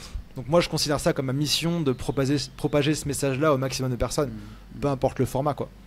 Parce que se lancer en mode entrepreneur directement, tu vois, c'est possible. Il y en a des exceptions qui arrivent, mais c'est pas forcément la norme, quoi. Moi, je pense qu'il y a des chemins qui sont plus faciles pour démarrer, qui te donnent plus de chances de réussite à chaque étape, mais aussi pour aller plus loin. Tu vois, quand tu regardes, j'avais regardé un petit peu ça à une époque. Quand tu regardes les entrepreneurs web qui sont successful, qui ont des startups, qui ont des gros business de formation, voire des e-commerce, il y en a beaucoup qui ont commencé de base par le service, peu importe la façon de faire, tu vois. Peu importe si c'est le dépannage informatique comme Olivier Roland, tu vois, ou la prospection, tu vois, ouais. C'était sa première boîte, ouais, en physique et tout. Mais pour moi, c'est un point commun que je vois en fait entre tout le monde. C'est pour moi la chose la plus facile à vendre. Tu as une compétence, il y a des boîtes qui en ont besoin, tu la vends, tu es payé. Voilà. Alors c'est très simplifié, hein, mais en soi, par rapport à aller chercher des produits en Chine, les importer, faire un site, payer de la pub, enfin voilà, il n'y a pas photo, quoi. Après, oui, il y a le côté si c'est plus scalable, ouais, mais c'est pas la même game. Je suis d'accord avec toi, et après je me dis il y a quand même tout est possible, tu vois, il n'y a pas de parcours tout est possible, tracé. Moi j'essaie de pas trop être dans le jugement et me dire en fait ok, fais tes trucs, fais tes expériences, et je pense que ce qui compte c'est qu'est-ce que tu retiens de tes trucs. Est-ce que tu te dis, et d'ailleurs c'est une grosse leçon de Tim Ferriss, là il dit beaucoup ça en ce moment et j'aime beaucoup, c'est il dit est-ce que tu vois chaque projet noir ou blanc comme échec-succès, ou est-ce que tu vois chaque projet que tu fais comme une expérience qui va te mener à un truc d'après. Et souvent quand on démarre on voit tout noir ou blanc. Ah purée, là si mon projet rate, ça y est, j'arrête tout, je redeviens un salarié et puis je mets cette partie de ma vie de côté. Non, en fait, t'as essayé un truc, ça n'a pas marché, qu'est-ce que t'as appris et qu'est-ce que tu peux réutiliser pour faire tremplin sur la suite. Et quand t'as cet état d'esprit là, en fait, tu peux que réussir entre guillemets, tu vois, c'est un peu bullshit de dire ça, mais t'apprends toujours des trucs et à un moment ça va marcher, je pense. Ouais, puis ce que dit Tim Ferriss aussi depuis un moment, c'est que en fait de te lancer dans des projets où tu as forcément quelque chose à apprendre, à gagner, tu vois. Exactement. De limiter ton downside au maximum. Que même si tu es dans un truc un peu fou, tu vois, genre typiquement, on a parlé de ça avec Adrien, je pense, pour un épisode de Business Cocodole, qu'est-ce qu'on voulait retirer du projet, tu vois, même si on faisait que 3 épisodes, on était déjà gagnant, quoi. Ouais. C'est intéressant. Valentin, tu as parlé de ton post sur LinkedIn. Oui. Et du fait que ça fait 2 ans que tu publies tous les jours sur LinkedIn, il y a une question qui me taraude. Je connais beaucoup d'entrepreneurs, de freelance aussi, qui se sont lancés sur LinkedIn, alors qui ont eu des résultats à un moment, enfin c'est même pas tellement la question, mais par contre qui ont assez rapidement saturé jusqu'à tomber dans une espèce de burn-out. Comment tu gères ça? Je précise que je suis pas du tout sur LinkedIn et très peu. En fait, je suis pas sur les réseaux. Enfin, tu vois, voilà, c'est pas trop mon truc. Donc, c'est avec beaucoup de distance que je te pose la question, mais ça m'intéresse vraiment. C'est une grosse question. Moi, déjà, ce que je recommande sur LinkedIn, c'est de pas démarrer en disant je publie tous les jours. Ça, c'est le premier point. Moi, j'ai publié tous les jours à partir de 2022. Mais en 2022, ça faisait déjà 4 ans que je créais du contenu en ligne. Donc j'avais déjà un petit bagage derrière moi de compétences, de confiance en moi, de tout ça. Moi, ce que je recommande, c'est plutôt de choisir un rythme que tu vas pouvoir tenir, un rythme qui est sain et un rythme effectivement où tu ne vas pas te cramer. Par exemple, tu as un post par semaine, c'est déjà bien de le faire. Moi, donc démarrer comme ça, et ensuite, moi, je pense que le burn-out du créateur, ma théorie, c'est plutôt qu'il vient de l'overdose de consommation de contenu. En fait, pour moi, c'est ça qui crée le bordel et le brouillard mental. En fait, on a tellement de contenu partout, des newsletters sur ta boîte mail, des podcasts, des vidéos, des posts LinkedIn, machin, qu'à un moment, tu pètes un câble. Et en fait, il faut bien se dire que chaque contenu que tu consommes, il va te tirer dans une direction différente. Tu vas voir un gars qui va faire ça, et tu vas dire « Ah ok, c'est intéressant ». Et après, tu vas voir un autre post d'un gars qui fait la méthode inverse, et tu vas dire « Oh mais en fait, il y a aussi ça ». Et à un moment, tu finis ta journée, et tu as un gars qui te parle de podcasts, de vidéos, de newsletters, de prospection, de machin, de ça, et en fait, ton cerveau, il vrille. Donc moi, je pense qu'il y a un équilibre à trouver, et il faut limite consommer moins de contenu. Parce que se dire, en fait, je me laisse 15 minutes par jour, et voilà quoi. Ouais, c'est ça, mais est-ce que... Alors, moi, je parle vraiment de la question de la création et sur LinkedIn. C'est-à-dire, moi, ce que j'ai pu observer, justement, des quelques créateurs que j'ai en tête et qui ont fini par complètement arrêter ou faire une longue pause, c'est... dans leur attitude, c'était vraiment... voilà, ils postaient et derrière... ils allaient surveiller le nombre de likes, les commentaires, le machin, et finalement, ça rythmait leur journée. Donc, je me dis, est-ce que c'est pas un réseau qui peut vite t'amener, alors tu vas me dire comme tous les réseaux probablement, mais qui peut vite t'amener à laisser finalement ton audience décider de la propre valeur que tu perçois de toi-même, tu vois. Est-ce que c'est pas un peu le piège de ce réseau, quoi? Mais je pense que c'est pareil sur tous les réseaux, hein. Je pense que sur YouTube, on en a vu plein d'ailleurs récemment, des youtubeurs qui font des burn-out et qui arrêtent et qui se disent j'en peux plus, parce qu'effectivement c'est ça. D'ailleurs Tim Ferriss il en parle aussi, c'est le risque de devenir ta propre caricature. C'est quand tu fais 10 posts, bah tu vas voir directement il y a ça qui marche, il y a ça qui marche pas, et donc tu vas être incité à devenir la caricature de toi-même de ce qui marche. Et tu vas dire ok, ça marche, donc je fais que ça, et tu deviens ta caricature. Donc moi j'ai une approche où je publie sur LinkedIn, mais je regarde les stats, mais ça n'influe pas sur ma stratégie. J'essaie de pas trop me laisser avoir par ça, mais ça demande du recul et ça fait quand même bientôt 5-6 ans que je le fais. Au début, c'est l'expérience. Ouais, toi, au début c'est l'expérience et la confiance en toi. Au début c'est terrifiant. Moi, ce que je recommande, c'est un peu la règle des 100 jours. C'est tu publies 100 jours sans attente. Je pense que ce qui flingue beaucoup de choses, c'est que on démarre dans la création entrepreneuriale en se disant tout de suite au bout de 3 mois, il faut que je fasse 10K par mois et il faut que je sois au top. Non, en fait, ça prend 2 ans, ça prend 3 ans avant d'arriver à ce stade-là.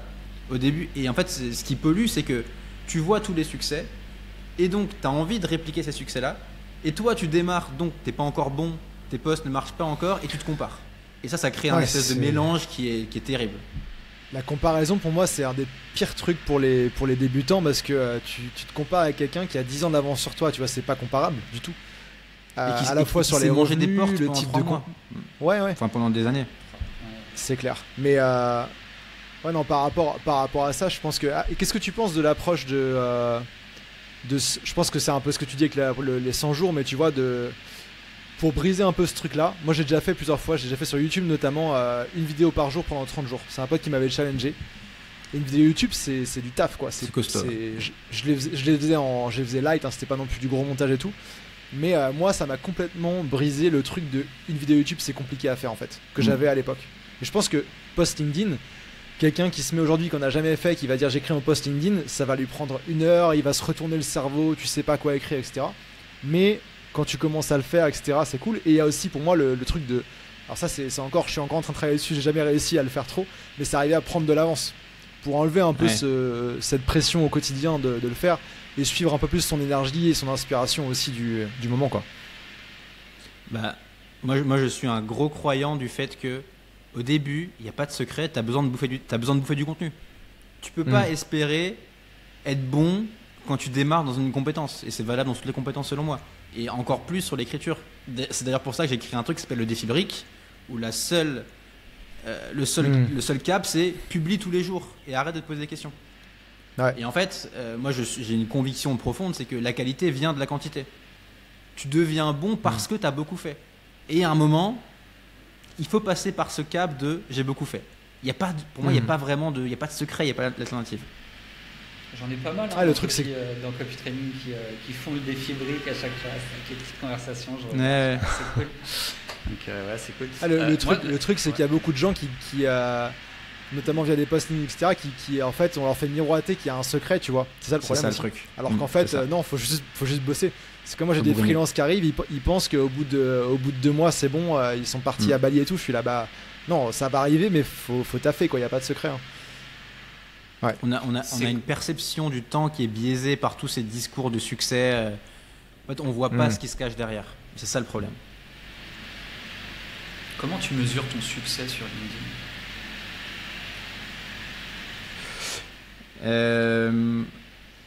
Alors, je regarde les impressions des posts. C'est pareil, hein, c'est comme tes vues sur YouTube, c'est pareil. Après voilà, c'est toujours à prendre avec des pincettes, tu vois. Faire beaucoup d'impressions, mais c'est pour avoir des touristes, ça sert à rien. Moi, le succès que je vois, c'est plutôt, que je mesure, c'est plutôt, je sens que mes posts ils parlent à ma cible. Je sens que quand je fais un post où je me dis je veux parler à ma cible, ça résonne. Donc j'ai des commentaires qui me disent ah ouais, intéressant, c'est effectivement ce que je pense. Tu vois, des commentaires où je sens que j'étais vraiment dans la tête de la personne.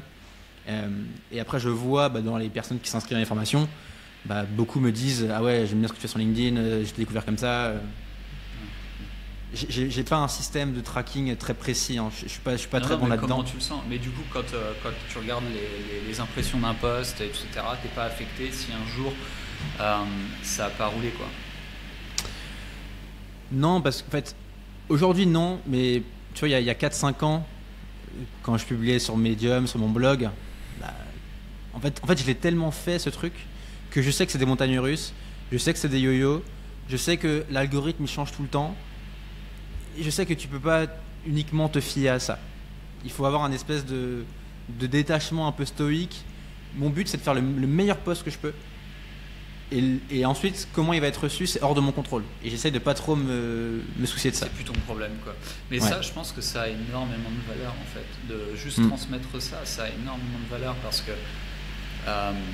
que je vais revenir sur ce que je disais tout à l'heure, mais souvent les créateurs qui se lancent sur LinkedIn, et LinkedIn en particulier, je crois, associent les résultats, donc les impressions, les likes, etc., à ce que eux valent en tant qu'entrepreneur ou personne encore pire, en tant que personne encore pire, tu vois. Mais il y a ça aussi avec le chiffre d'affaires, hein. Ta valeur, c'est l'argent que tu génères. Enfin, là, je le vois partout. C'est pas public. C'est pas public, mais du coup, c'est limite plus vicieux, tu vois. Quand t'as quelqu'un qui te dit ah, je fais X, et toi tu vois ouah, je fais ça, et lui il fait ça, tu peux vite te créer des nœuds au cerveau, quoi. Ouais, c'est des phases. Parce que ça, pareil, la question du chiffre d'affaires, je pense que je sais pas, je vais pas parler pour vous, mais je pense que c'est assez naturel quand on se lance de justement la corréler à notre valeur et jusqu'à se rendre compte qu'en fait, on peut avoir un meilleur chiffre d'affaires et une vie de merde. Voilà. Donc, ok, c'est intéressant. Il y avait un autre truc sur lequel je voulais vous... Ah yes, mais justement, puisqu'on parle de chiffre d'affaires, du coup, transition intéressante. On s'était posé la question avec Ambroise et on s'est dit qu'on n'allait pas y répondre et qu'on profiterait d'être avec toi pour justement réfléchir un peu ensemble là-dessus. C'est où est-ce que, donc j'avais noté, où en est-on chacun dans notre vie, notre business par rapport au potentiel qu'on perçoit de nous-mêmes. C'est-à-dire en fait... ça peut paraître un peu deep, mais c'est la vérité. Tu vois, par exemple, je dis n'importe quoi, on n'est pas obligé de donner des chiffres, on s'en fout. Mais mettons quelqu'un qui fait 10 000 € par mois. Pour certains, ça peut être un aboutissement et se dire putain, ça y est, j'ai atteint mon objectif. Et puis pour d'autres, ça peut être un petit peu l'idée, tu vas se dire non, mais là en fait, je suis juste c'est juste une marche vers l'étape d'après, mais je sens que je suis à X% de mon potentiel et que ça, c'est pas du tout une finalité. Et est-ce que vous voulez... Alors, ça peut être un peu intime, limite, de parler de ça, mais si ça vous intéresse, moi, je trouve que c'est un bon sujet. Très bon sujet. Est-ce que, Adrien, tu veux te lancer là-dessus ou pas? Ouais. Alors, allez, j'y vais. Tout à l'heure, tu parlais finalement des expériences qui nous permettent d'apprendre.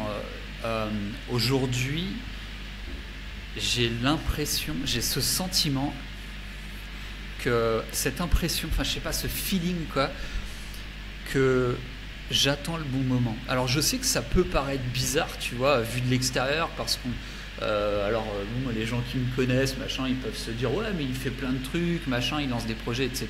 Ça marche pas trop mal et tout. Mais au fond de moi, j'ai l'impression d'être en première. C'est ultra présomptueux de dire ça, putain.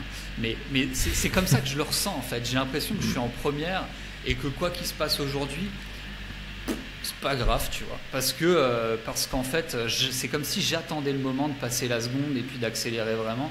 Mais aujourd'hui, j'ai l'impression d'être dans une phase. Je suis au repos, quoi. Enfin, c'est bizarre, hein, mais c'est vraiment comme ça que je vis le truc. Comment vous voyez ça? C'est intéressant. Moi, je peux peut-être faire en réaction par rapport à toi parce que je te connais depuis 2019. Juste de voir un peu le truc. Tu vois, moi, si je te vois de mon point de vue, genre, peut-être que la première, c'était en termes d'entrepreneuriat, c'était peut-être quand tu avais ton business dans l'investissement, ton premier business. Tu vois. Moi, on s'est rencontrés, tu te lançais tout juste en copywriting. Tu te formais là-dessus, tu lisais des bouquins, etc. Et en fait, c'était peut-être la deuxième, tu vois, et la troisième, peut-être formateur, je sais pas, c'est un peu comme je le vois moi, tu vois. Je me dis, en fait, sur le papier, t'as tout, quoi. Genre, t'as ta vie que tu kiffes, t'as tes passions, t'habites là où tu veux, tu t'épanouis dans ce que tu fais, t'as une super copine, tu vois. Je me dis, ok, tu peux avoir plus niveau business, mais en termes de lifestyle. Ouais, non, je parlais en termes de business, hein, en termes de vie, je suis très bien, quoi. Ouais, je parlais en termes de business. Hein. Parce que pour moi, c'est le business, t'as aussi... le business, oui, tu peux faire des millions et tout, mais qu'est-ce qui te driverait, en fait, pour aller chercher ces millions, tu vois, en fait? En fait, je pense que c'est ça le truc, quoi. Tu vois, c'est de trouver cette inspiration, quoi. Trouver ce truc où tu te dis, putain, c'est ça, quoi. Et c'est là-dessus que j'ai envie de pousser, c'est là-dessus que j'ai envie de dédier, à ça que j'ai envie de dédier ma vie, tu vois. Ouais. J'ai une question pour toi, Adrien. Là, donc selon toi, tu es en première. Est-ce que tu saurais comment passer en deuxième ou en troisième? Ouais, c'est ça en fait. C'est la question, c'est trouver le pourquoi. Pour toi, c'est juste du why, c'est juste du pourquoi? Ouais. C'est-à-dire que si demain je trouve un projet, en fait, tu sais, c'est ce truc, voilà, un projet auquel j'ai envie de dédier ma vie, quoi. Aujourd'hui, je m'éclate et c'est génial, mais je me dis que si demain je trouve un truc qui me dépasse et tu vois, je pourrais potentiellement vraiment m'investir dedans et alors là passer à un autre level. Encore une fois, ça peut paraître présomptueux, ça veut pas dire que j'en suis capable, j'en sais rien, mais c'est comment je ressens le truc, tu vois. Dans mon esprit, c'est là que je suis, quoi. Je suis en attente. Et si je te disais que tu vas trouver ce truc de grand why, qui te dépasse pour ta vie, mais que c'est un business où fondamentalement tu gagnes moins d'argent structurellement, comment tu le vivrais? Je crois que ça m'intéresserait quand même, parce qu'en fait, bon, je vais pas rentrer dans les détails, mais aujourd'hui, au bout d'un moment, et c'est peut-être pareil pour vous les gars, c'est qu'au bout d'un moment, dans la mesure où on n'a pas la folie des grandeurs, l'argent n'a plus tant d'importance. Et c'est plus l'impact, c'est plus le côté... Alors tu as des mecs qui parlent comme ça après avoir fait 30 millions, tu vois, ce qui n'est pas mon cas, mais tant mieux, j'ai envie de dire. Mais il y a un moment, en fait, c'est plus l'impact. Et je me dis aussi, aujourd'hui, moi j'ai pas d'enfants, c'est pas dans les projets, Et je me demande en fait si c'est pas ce que ressentent les gens qui vont avoir des enfants ou qui attendent d'avoir des enfants, et si justement c'est pas un truc qu'on vient combler avec un enfant aussi, tu vois, cette espèce de projet qui nous dépasse, ce truc machin. Moi c'est pas dans mes projets, mais du coup c'est comme si en fait j'attendais ce truc qui me dépasse pour vraiment m'investir dedans.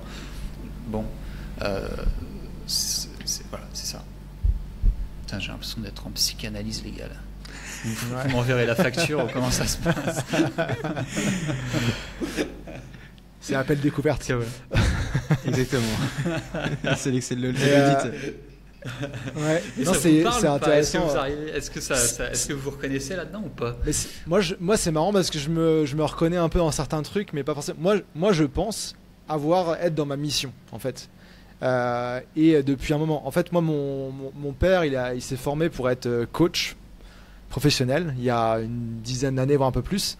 Et en fait, on a fait des séances. Alors vu que c'est la famille, on peut pas aller très loin, mais en fait, il m'a un peu guidé sur toutes ces questions-là de valeurs, de mission, etc. En fait, je marine là-dedans depuis, je pense, pas loin de 10 ans, quoi.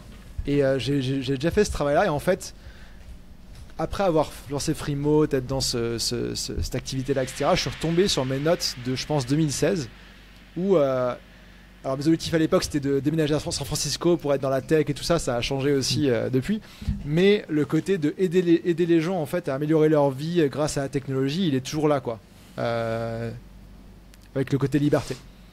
Et donc pour moi, je suis toujours dans cette mission-là. Par contre, ça veut pas dire que je me considère être en 6ème non plus, quoi. Et tu vois, dans la vitesse que tu dis, Adrien. Ouais. Mais je pense que tu vois, je sais pas.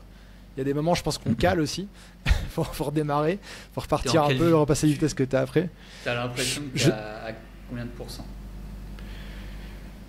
Bah, je te dirais que ça dépend des sujets. Tu vois, si la mission que je pense avoir aujourd'hui, elle est vraiment la bonne, bah c'est quand même un truc assez cool. Mais je sais pas, je me considère peut-être en 3ème, un truc comme ça. Parce qu'en soi, quand même une très grande liberté, je fais ce que je veux, j'ai pas de pression externe, j'ai pas de trop de responsabilité. Donc ça, moi c'était aussi ça ma définition du succès à l'époque, quoi. L'argent ça t'aide à débloquer d'autres choses, à te sécuriser, etc. Mais pour moi c'est aussi un moyen de gagner plus, c'est aussi un moyen de plus financer mes actions envers cette mission, quoi. Que ce soit tu vois, pour réinvestir dans le business, en budget pub, en contenu et autres comme ça. Donc après on verra. Après moi je sais pas si tu le vois comme ça du coup, Adrien, toi, parce que tu avais ton activité de formation d'investissement, t'as arrêté, t'es reparti. Moi tout ce que j'ai fait depuis on va dire 2014, tout a suivi plus ou moins un fil et j'ai les mêmes profils, j'ai le même Instagram, j'ai le même nom de domaine, tout a évolué, quoi. Donc je suis un peu dans la même mouvance depuis ce temps-là. Mais c'est dur comme question, hein, franchement. Ouais. Toi, Valentin, du coup? Franchement, je sais pas. Moi, plus j'avance et plus je me questionne ce truc de grande mission de vie. Je sais pas si ça existe vraiment. Je sais pas trop comment me positionner par rapport à ça. Je dis ça et en même temps, je me dis que moi, le fil rouge de tout ce que j'ai fait, ça a quand même été l'écriture. Et on disait tout à l'heure, je pense que je serais un peu triste si dans ma vie, il y avait plus d'écriture. Donc j'ai le sentiment que c'est ça en fait qui me donne un peu le pourquoi je fais les choses. Même si des fois je me dis à quoi ça ressemblerait si je ferme ce chapitre et je fais un truc complètement différent. Ça me paraît un peu fou pour l'instant. Mais un peu comme toi, Ambroise, je pense que j'aimerais bien évidemment avoir un peu plus d'argent, mais globalement j'ai la vie que j'aimerais. Enfin, je fais ce que je veux de mes journées. L'activité marche plutôt bien. Quand je voyage, je veux voyager. Enfin, quand je peux voyager, je voyage. Je sais pas trop comment me positionner par rapport à cette question. Mais je sais pas en fait. Vas-y. Moi, j'ai jamais eu d'objectif de chiffre d'affaires. Je me suis jamais dit je veux faire le million ou je veux faire tant. D'ailleurs, je pense que ça revient un peu à ce que j'ai dit tout à l'heure sur le côté. Je fais de mon mieux et je me détache du reste. Je me détache des résultats.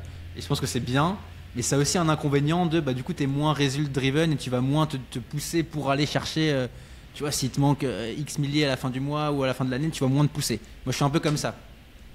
Du coup j'ai pas de grands objectifs, mais en même temps évidemment j'ai toujours envie de me développer, de croître, que ça grandisse et que voilà que les choses se développe, mais donc je suis plutôt dans cette logique-là. Et je suis dans une logique de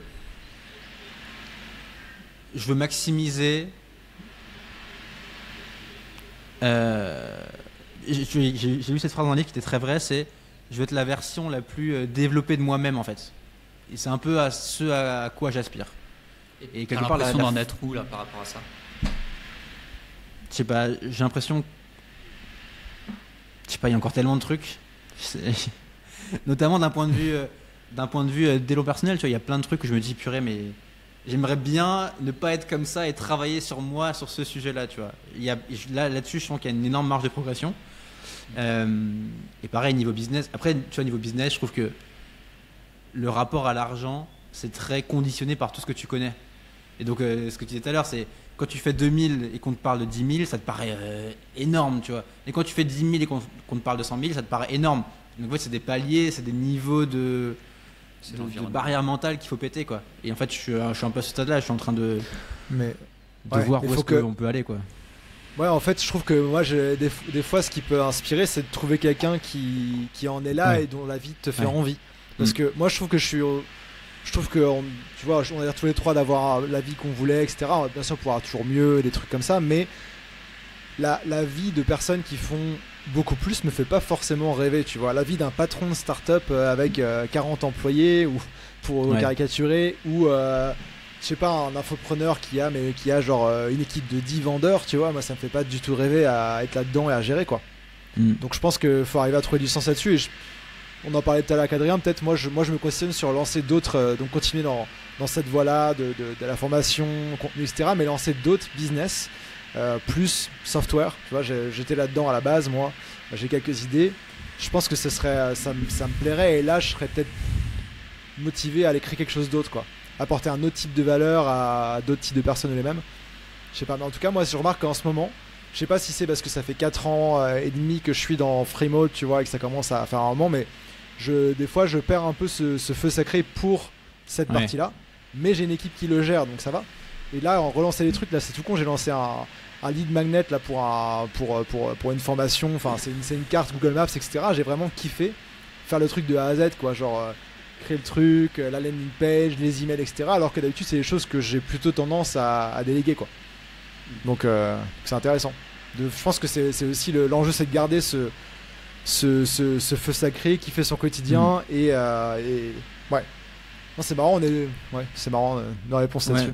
Moi je crois beaucoup au truc de, tu sais, enjoy le process, tu vois. Ouais. Ne pas uniquement être focus résultat, mais aussi juste est-ce que dans l'obtention du résultat, est-ce que le voyage il t'intéresse et il t'inspire et il te stimule. C'est ça. Non, en fait, ce que je disais tout à l'heure, c'est que c'est comme si les étapes entrepreneuriales, c'était justement le process. Donc c'est du kiff, mais en fait, on est sur le chemin, tu vois. Moi, c'est comme ça, c'est un peu l'approche que j'ai, quoi. Pour aller vers quelque chose, vers une réalisation énorme, tu vois. Je sais pas. Mais du coup, je sais pas, ça, le fait que tu te considères en première, Adrien, ça me fait, je sais pas, ça me fait réfléchir aussi. C'est intéressant parce que si tu dis que t'es en première, je sais pas combien t'as de vitesse, mais du coup, genre, si tu me dis que t'es en première, tu vois, j'ai envie de te dire, te secouer, te dire ok, tu travailles, là tu passes ta vitesse, tu vois. Non, mais c'est pas, et j'ai pas non plus comme objectif d'être à fond. C'est juste le sentiment en fait d'être au ralenti jusqu'à ce que quelque chose se présente, et c'est comme si là j'étais dans une phase de préparation, quoi. C'est bizarre, hein, mais comme si c'était une phase de préparation, d'apprentissage, de tout ça, tu vois, pour pouvoir développer davantage si l'occasion se présentait, quoi. Après, je pense qu'on a des fonctionnements différents. On avait déjà parlé, Adrien, que toi, il y a des moments où tu es à fond. Tu vois, là, tu étais à fond en début d'année pour ton nouveau programme, etc. Un peu trop à fond. Après, tu étais en vacances. Là, tu es en phase un peu plus stabilité. Moi, je suis plutôt en constance en général, tu vois, si je prends un peu de recul. Donc, je pense que c'est des fonctionnements différents. Et mais ouais. Ben justement, si vous êtes d'accord, on peut switcher vers un autre sujet, puisque tu parlais. Enfin, dès que j'ai une opportunité de faire une transition, clac, je C'est le l'attrape. master, quoi. Très fort, très fort. On va parler de vacances. Combien de vacances est-ce qu'on prend chaque année et surtout, en fait, comment ça évolue avec le temps Qui veut se lancer là-dessus? J'y vais. Vas-y. Désolé, je t'ai devancé en vrai. Moi, en fait, j'ai toujours eu du mal à prendre des vacances. J'ai toujours. En fait, moi, toujours on, surtout les premières années. Et même moi, en fait, un dimanche, si je le passe à écrire ma newsletter, je suis content, quoi. Donc, ça, c'est un peu pervers. Mais de plus en plus, j'essaye d'être vigilant. L'an dernier, j'ai dû. Si je pars en vraies vacances où j'ouvre pas l'ordi, où je fais pas du tout de taf, je peux peut-être une semaine. C'est pas beaucoup. Okay. C'est pas énorme. Et après, en fait, je me fais chier. Ça m'ennuie, en fait. À un moment, je commence à réfléchir au business, je commence à vouloir remettre les mains dedans. Et là, cette année, du coup, je vais partir cet été et j'aimerais bien plus couper. Essayer 2-3 semaines. Ça, c'est mon goal de cette année. Et 2-3 semaines en faisant en sorte que le business continue un minimum de tourner et qu'il n'y a pas tout qui s'arrête, quoi. Je pense que jusqu'à présent, c'était ça aussi. C'était je partais en vacances, tout s'arrêtait. Là, c'est plus trop le cas cette année. Ouais, mais je trouve, tu vois, le fait qu'au bout d'une semaine, tu as envie de te remettre dedans, moi, je trouve ça sain. Et moi aussi, moi c'était l'été dernier, j'ai pris 2 semaines et quelques. Et au bout de 2 semaines, j'étais là, j'ai envie de bosser, en fait. Genre, peu importe si je suis où je suis, avec qui je suis. Donc, et toi, c'est quoi les vacances idéales? Parce que j'ai l'impression que tu pars en vacances, voyage. T'as été à Hong Kong. Je crois que je sais pas où tu vas cet été, mais sûrement quelque part en Asie. Non, mais en fait, okay. L'Asie, en fait, l'été, c'est pas forcément la meilleure période. Sauf à Bali, je crois, où c'est plutôt bien. Mais sinon, Thaïlande et tout, je crois que c'est pas bon pour y aller. Bali, il y a tout le monde qui va, donc c'est pas non plus la meilleure période. Tous les Européens. J'y étais l'été dernier et ça allait, hein. Mais bref. Ah ouais. Ok. Moi, les vacances idéales, c'est je suis quelque part loin et tu vois, je fais 2-3 heures de taf le matin. Juste ce qu'il faut pour que ça tourne, pour que je me sente pas culpabilisé de pas bosser, etc. Et après, je peux kiffer. Ok. Pour moi, ça c'est un mode nomade light, quoi. Voilà, on appelle ça nomad light. Mais je t'ai dit, je prends pas beaucoup de vacances. Je prends une semaine de vacances par an, donc. D'accord. Mais du coup, cet été, je vais à New York et je vais à Vancouver. Et là, je vais pas bosser à moitié parce que ça coûte tellement cher que je vais essayer de kiffer et de profiter, quoi. Carrément. Ouais. C'est ça le hack pour déconnecter, c'est aller dans une destination qui est très très chère et comme ça tu vas pas passer ta journée au coworking ou je sais pas où, quoi. Ouais, ou faire des trucs, tu vois, faire un tour en traîneau chien en Laponie, tu vois, tu peux pas trop bosser, t'es fatigué, t'es distrait. Ok. Et tu prenais plus de vacances avant, du coup, ou pas? Tu vois, quand t'étais salarié, t'avais plus de vacances, j'imagine. Oui, mais quand j'étais salarié, j'étais quand même en train de préparer ma transition vers le freelancing et le business, donc j'aimais bien faire des trucs quand même. Mais oui, quand t'es salarié, t'es globalement plus chill quand même, quoi. Tu te mets moins l'impression, quoi. C'était pas pareil, hein. Les vacances en tant que salarié, tu pouvais vraiment déclencher le cerveau. Ouais, mais moi c'était un des trucs qui m'a fait aussi switcher vers l'indépendance, parce que moi au Canada c'était 2 ou 3 semaines de vacances par an, et en fait vu que j'habitais à Montréal, je les passais toutes à revenir en France à Noël et l'été voir ma famille, et c'était super court. Et donc j'ai commencé à me dire c'est pas possible, quoi.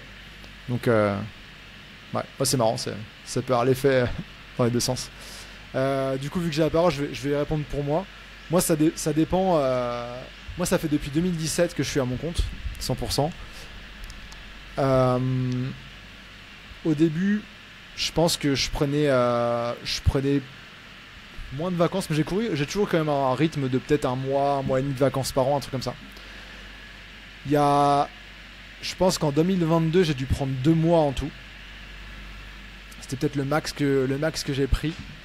Mais là depuis pas d'un coup, hein, en plein de petites fois. Genre je sais pas, 2 semaines à Noël. Tu coupes à 100% et tu bosses pas du tout? Je coupais peut-être pas à 100%. J'étais peut-être genre en vacances, mais je checkais un peu mes mails parce que j'avais pas encore l'équipe qui avait derrière, etc. Mais voilà. Et là aujourd'hui, je suis plus dans un truc où je vais prendre des vacances normales, mais pas trop longues parce que sinon, au bout d'un moment, j'ai envie de rebosser. Donc 10 jours, on va dire. 10 jours, 2 semaines, c'est idéal. Par contre, je prends plein de week-ends de 3 jours ou des jours comme ça au milieu pour faire des trucs. Genre là, j'ai booké. Là, je me suis booké semaine prochaine, je pars 4 jours dans le sud de la Thaïlande, quoi. La semaine d'après, mardi, je fais de la motocross. Enfin, plus des petits trucs comme ça, en fait, au fur et à mesure pour tempérer, etc. J'ai essayé différents. J'ai essayé de faire des semaines où je travaillais tous les jours, mais moins. Mais j'aime bien quand même avoir un week-end. J'aime bien quand même avoir un week-end. Alors, c'est pas forcément samedi, dimanche, ça peut être d'autres jours, mais ouais. Et moi, en termes de style de vacances, pour vraiment déconnecter, idéalement, moi, c'est. Enfin, ça dépend si je suis fatigué ou pas. Si je suis fatigué, j'ai déjà fait ça en juin l'année dernière à Taïwan, j'étais crevé. Je suis allé à Taïwan à la plage et j'étais juste, genre, tout seul. Ma copine, elle était à Singapour, elle bossait. J'étais tout seul, j'allais à la plage, je faisais des activités au jour le jour et j'ai vraiment juste dormir, Netflix, balade, visite. Je sais que ça fait vraiment. Genre mec au bout de sa vie, mais j'étais un peu au bout de la vie à l'époque.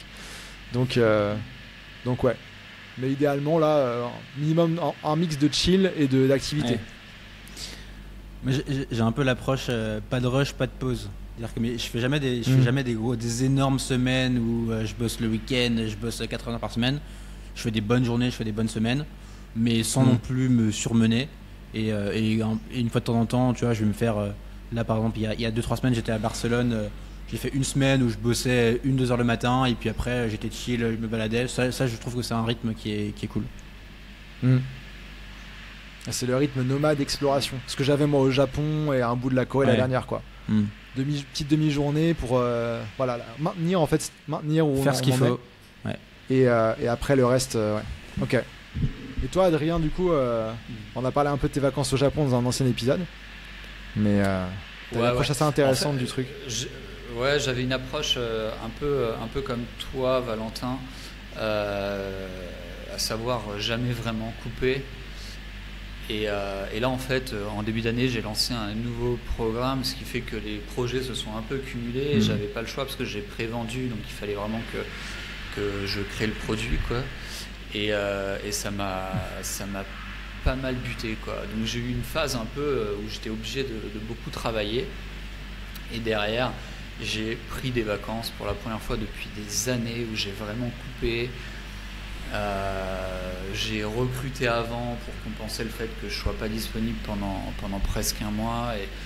Et en fait, ça m'a fait un bien fou. Et pour m'obliger justement à vraiment couper, j'avais demandé à Ella, qui planifiait un peu le trip, de vraiment nous faire un truc vraiment intense, quoi. Un peu comme, tu vois, en mode explorateur, genre 2 nuits là, 1 nuit là, machin, rando, blablabla. Bon, elle a fait... putain, c'était chaud. J'ai regretté un peu mes mots. Au bout de 2 semaines, j'en pouvais plus. Mais c'était cool. Et du coup, t'as pas le temps de bosser, t'as pas le choix. Et ça faisait vraiment du bien de déconnecter. Ouais. Par contre, derrière, reconnecter, putain, ça a été super dur. Et paradoxalement, j'avais hâte, tu vois, d'y retourner, j'avais hâte de retrouver mon truc, mais ça a quand même été difficile de reconnecter, ouais. C'est souvent ça, hein. Les gens qui disent j'ai coupé un mois, ils ont souvent besoin de 2-3 semaines pour se remettre dans le bain et pour relancer la machine, quoi. Ah bah clairement. Ouais, puis t'as le temps avant de partir aussi, qui est un peu, tu finis tes trucs, t'envoies tes... Ouais, tu prends de l'avance, machin, et quand tu reviens, il faut récupérer le retard, donc c'est... Ouais. Et c'était, mais cela dit, il en est sorti un bel apprentissage d'entrepreneur, si je puis dire. C'est que, en fait, t'as forcément cette appréhension avant de partir, où tu te dis, purée, comment ça va se passer sans moi, quoi. Et en fait, ça s'est mieux passé sans moi qu'avec moi. Donc du coup, quand tu reviens, t'as cette espèce de truc où, à la fois, t'as ton ego qui en prend un peu un coup, tu te dis putain, si ça se passe mieux sans moi qu'avec moi, c'est qu'il y a un souci. Et d'un autre côté, t'as cette satisfaction où tu te dis bah finalement, ça peut vivre sans moi, quoi. Donc c'est top. Une petite info qui devrait vous plaire si vous êtes entrepreneur, solopreneur ou freelance. On vous prépare quelque chose d'énorme. C'est du lourd et c'est complètement gratuit. Alors si vous voulez en savoir plus, il vous suffit simplement d'aller vous inscrire sur le site businessetcoconut.com et vous recevrez toutes les informations d'ici quelques jours. On a super hâte. Voilà. Ouais, grave. Bien sûr. Je vous l'avais dit, je crois, mais je suis très curieux d'avoir votre retour d'expérience sur l'expatriation. Alors, je sais pas à quel point vous l'êtes, depuis combien de temps, etc. Mais je suis curieux de savoir. Est-ce que déjà vos boîtes, elles sont en France ou elles sont pas du tout en France? Joker. Non. Joker. On en parle en privé, Valentin. Ok. C'est facile. Oula, facile à trouver. J'aurais pas dû. Non, complètement légit. Pour le coup, on connaît nos montages mutuels, mais c'est complètement légit et on paye nos impôts, etc. Mais bon, pas forcément envie d'en parler publiquement, quoi. Ok. Moi, Mais pas en France. Moi, j'ai jamais été en France. Enfin, je suis parti à Montréal à 18 ans et je suis pas revenu. Donc, moi, j'ai commencé au Canada et tout. Mais tu parles, pour préciser un peu ta question, est-ce qu'il y a une partie en particulier qui t'intéresse? Que c'est vachement large comme. Non, comme mais sujet. tout en fait. Effectivement, le côté comment ça se passe pour ta boîte, il y a ça. Et après, même niveau perso, du coup, vous êtes plus du tout rattaché à la France. Enfin, du coup, vous l'avez peut-être jamais été. Tour Ambroise. Et en fait, moi, il y a un petit côté où ça me tente un peu. Et en même temps, je me dis, c'est quand même un gros move de plus être attaché à la France. Après, je me dis que je dois pouvoir revenir, mais c'est quand même pas si simple. Et je suis curieux de savoir comment est-ce que vous le vivez. Tu parles d'un point de vue logistique, c'est ça, ou plus ouais, un peu vraiment tout, un point de vue même Okay. administratif, tu vois, côté. Tu vois, Okay. si demain, toi, tu veux revenir en France, comment ça se passe? Est-ce que tu te vois faire ta vie en Thaïlande? Tu vois, c'est quand même des grosses questions, Okay. je trouve. Je vais essayer d'apporter plusieurs éléments. Le premier, c'est qu'au départ, quand je suis parti, on m'a dit purée, t'es courageux. En l'occurrence, mon approche, elle était complètement inversée. C'est-à-dire que pour moi, ça aurait été courageux de rester. Je suis parti un peu parce que j'avais besoin de ça, tu vois. Donc déjà, de ce point de vue, c'était pas un effort. Ça, c'est la première chose. Deuxième chose, l'appréhension que j'avais, elle n'était pas administrative, elle n'était pas logistique, on va dire. Elle était surtout par rapport aux amitiés, aux connaissances, aux groupes de potes, etc. En l'occurrence, il en est sorti, la famille aussi, il en est sorti que du bon. Bon, je vais pas mentir, il y a des moments aussi où j'aimerais bien voir un peu plus mes parents parce que je sais qu'ils aussi ils avancent dans l'âge, tu vois. Mais d'une certaine manière, si ça nous a éloignés géographiquement, ça nous a rapprochés parce qu'on a des choses à se dire, quoi. C'est-à-dire que on se voit moins, mais quand on se parle, on a des vraies choses à se dire. Ma mère, elle va être beaucoup plus curieuse de mon environnement parce que ça l'intéresse beaucoup plus que ma vie à Paris, mon quotidien à Paris, tu vois. Donc d'une certaine manière, ça rapproche. Par rapport aux amis, en fait, le truc, c'est que les vrais amis restent parce que tu es lié un peu comme des frères ou des sœurs, quoi, je veux dire. Mais dans tous les cas, quoi qu'il arrive, on évolue. Et au final, assez paradoxalement aussi, j'ai jamais ressenti le moindre manque par rapport à ça, parce que s'il y a des amitiés qui se sont défaites, il y en a d'autres qui se sont faites, et avec des personnes qui sont plus alignées avec la personne que je suis devenue au fil des années, quoi. Donc là-dessus, pareil, appréhension au départ, mais aucun manque dans les fêtes. Et puis, au niveau, alors encore 2 points, d'un point de vue administratif, fiscal, etc., c'est assez fascinant, assez passionnant, assez complexe aussi, mais il existe des milliers de solutions et au final, ce qu'on croit perdre en quittant la France, j'entends la sécurité sociale et la retraite, concrètement, au final, on peut largement le compenser, mais quand je te dis largement, c'est fois 100, fois 1000. C'est-à-dire que tant d'un point de vue purement financier et économique, c'est-à-dire que par exemple, si tu te payes ta propre sécurité sociale et juste ta propre sécurité sociale, ça te coûte 2 000 € par an. Versus des charges sociales en France, ça te coûte 10 fois plus, tu vois. Ouais, bien sûr. Et ce dont tu bénéficies avec une assurance privée, c'est le top du top. tu vois. Donc en fait, tu gagnes. Et au niveau de la retraite, j'ai envie de te dire, c'est un peu la même chose. C'est-à-dire que tu constitues ta propre retraite. Alors, tu pourrais me dire, ouais, mais si tu payes pas tes charges en France, etc., tu contribues pas. Ouais, mais en fait, tu payes ailleurs. Moi, je paye mes impôts en Thaïlande, en fait. Donc, si tu veux, je contribue pour le pays dans lequel je suis. Tu vois. Donc ça, c'est pour le point de vue. Et si tu veux, je termine juste sur le dernier point, et après, comme ça, je te laisse la parole. Donc ça, c'est pour le point de vue un peu logistique, administratif, etc. Et enfin, le dernier point, et c'est là-dessus que du coup, je serai un peu plus nuancé, c'est la question du lieu de vie.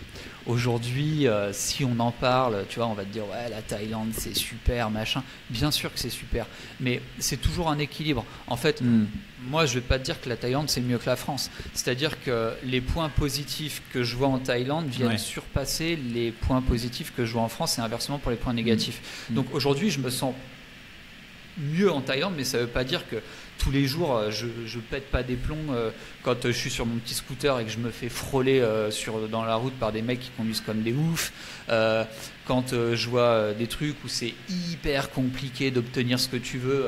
Fais venir un mec chez toi, demande-lui de faire un trou dans le mur, je te garantis que tu en as pour la demi-journée juste pour qu'il comprenne qu'il faut faire un trou dans le mur, tu vois ce que je veux dire. Pour obtenir ce que tu veux, c'est une galère. Il y a vraiment des trucs qui sont chiants, tu vois, en tant qu'expatrié en Thaïlande. Mais je pense que c'est juste savoir ce qu'on veut, savoir ce qu'on veut pas, savoir ce qu'on préfère. C'est une question d'équilibre, en fait, tout ça. Donc voilà un peu pour tous les points et voilà comment je le vis. Et ta dernière question, c'est est-ce que je me vois finir en Thaïlande ? Je vais te répondre non, mais je me vois pas forcément ailleurs pour le moment. Pour le moment, j'y suis bien. Par contre, je me vois pas revenir en France. Ok, intéressant. Voilà. Et dans le cas où tu voudrais revenir en France, à quel point c'est dur, quand une fois que tu as été sorti du système, de revenir dans le système ? Tu as une idée ou pas ? C'est hyper simple. C'est pas très dur. C'est pas très Moi, dur. j'ai plein d'amis qui l'ont fait du Canada. Ils sont partis étudier à Montréal, ils sont rentrés en France. Tu as des trucs que tu peux faire pour un truc notamment qui s'appelle la Caisse des Français de l'étranger, qui est un peu une extension de la Sécu à l'étranger, et tu gardes tes droits et en cotisant aussi. Donc, il y a plein de solutions en fait. Et je sais plus combien il y a de millions de Français à l'étranger. Je crois qu'il y a plus de 2 millions de Français qui sont. C'est assez courant. Enfin, à l'échelle de la population du pays, c'est quand même assez énorme. Il faut aussi te dire, si demain tu rentres en France et que tu dis, si tu es à l'étranger, tu rentres en France en disant oh les gars, j'aimerais bien payer mes impôts en France, on va pas te dire non. T'inquiète, on va t'accueillir les bras ouverts. Non, il n'y a aucune difficulté à revenir.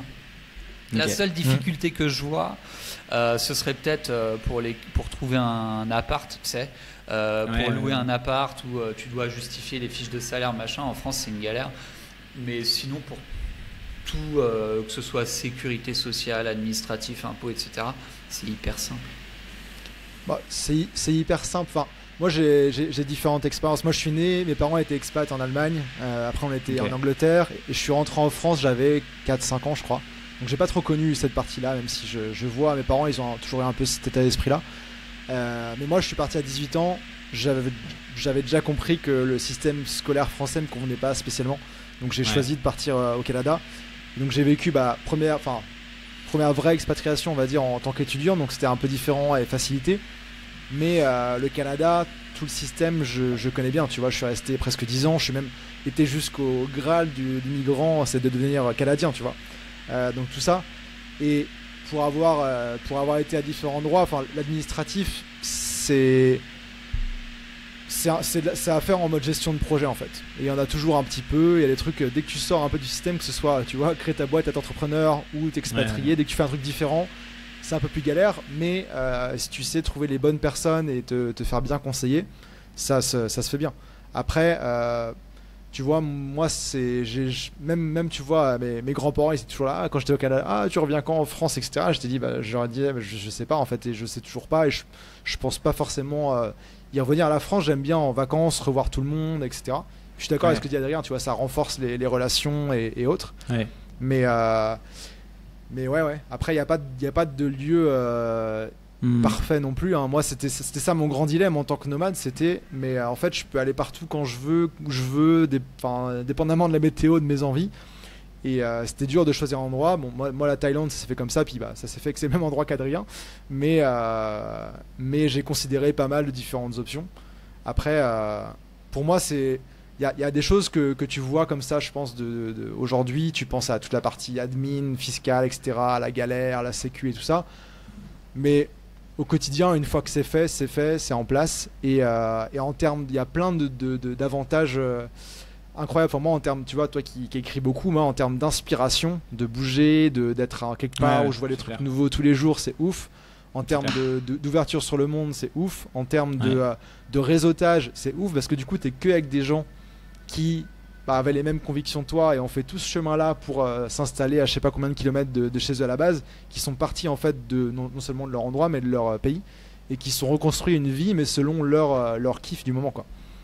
Et libertarien. Ouais, c'est ça. Donc ça attire de tout, hein. Il y a tout. Mais c'est quand même enrichissant. Puis tu vois, après où est-ce qu'on va finir, je sais pas. Mais c'est pas exclu, tu vois, que je sais pas, dans quelques années on bouge aussi, tu vois, une fois que t'es comme ça, je sais pas, moi j'en sais rien, ça peut être en Asie, ça peut être ailleurs, tu vois. Moi je disais, si ça avait pas été la Thaïlande, ça aurait été le Mexique, peut-être, tu vois.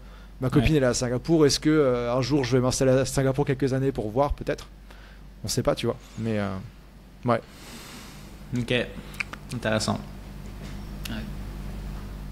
Mais t'as déjà commencé à voyager en mode nomade, donc t'as déjà des éléments de réponse, quoi. Ouais, non, mais je trouve que l'expérience de vie, elle est ouf.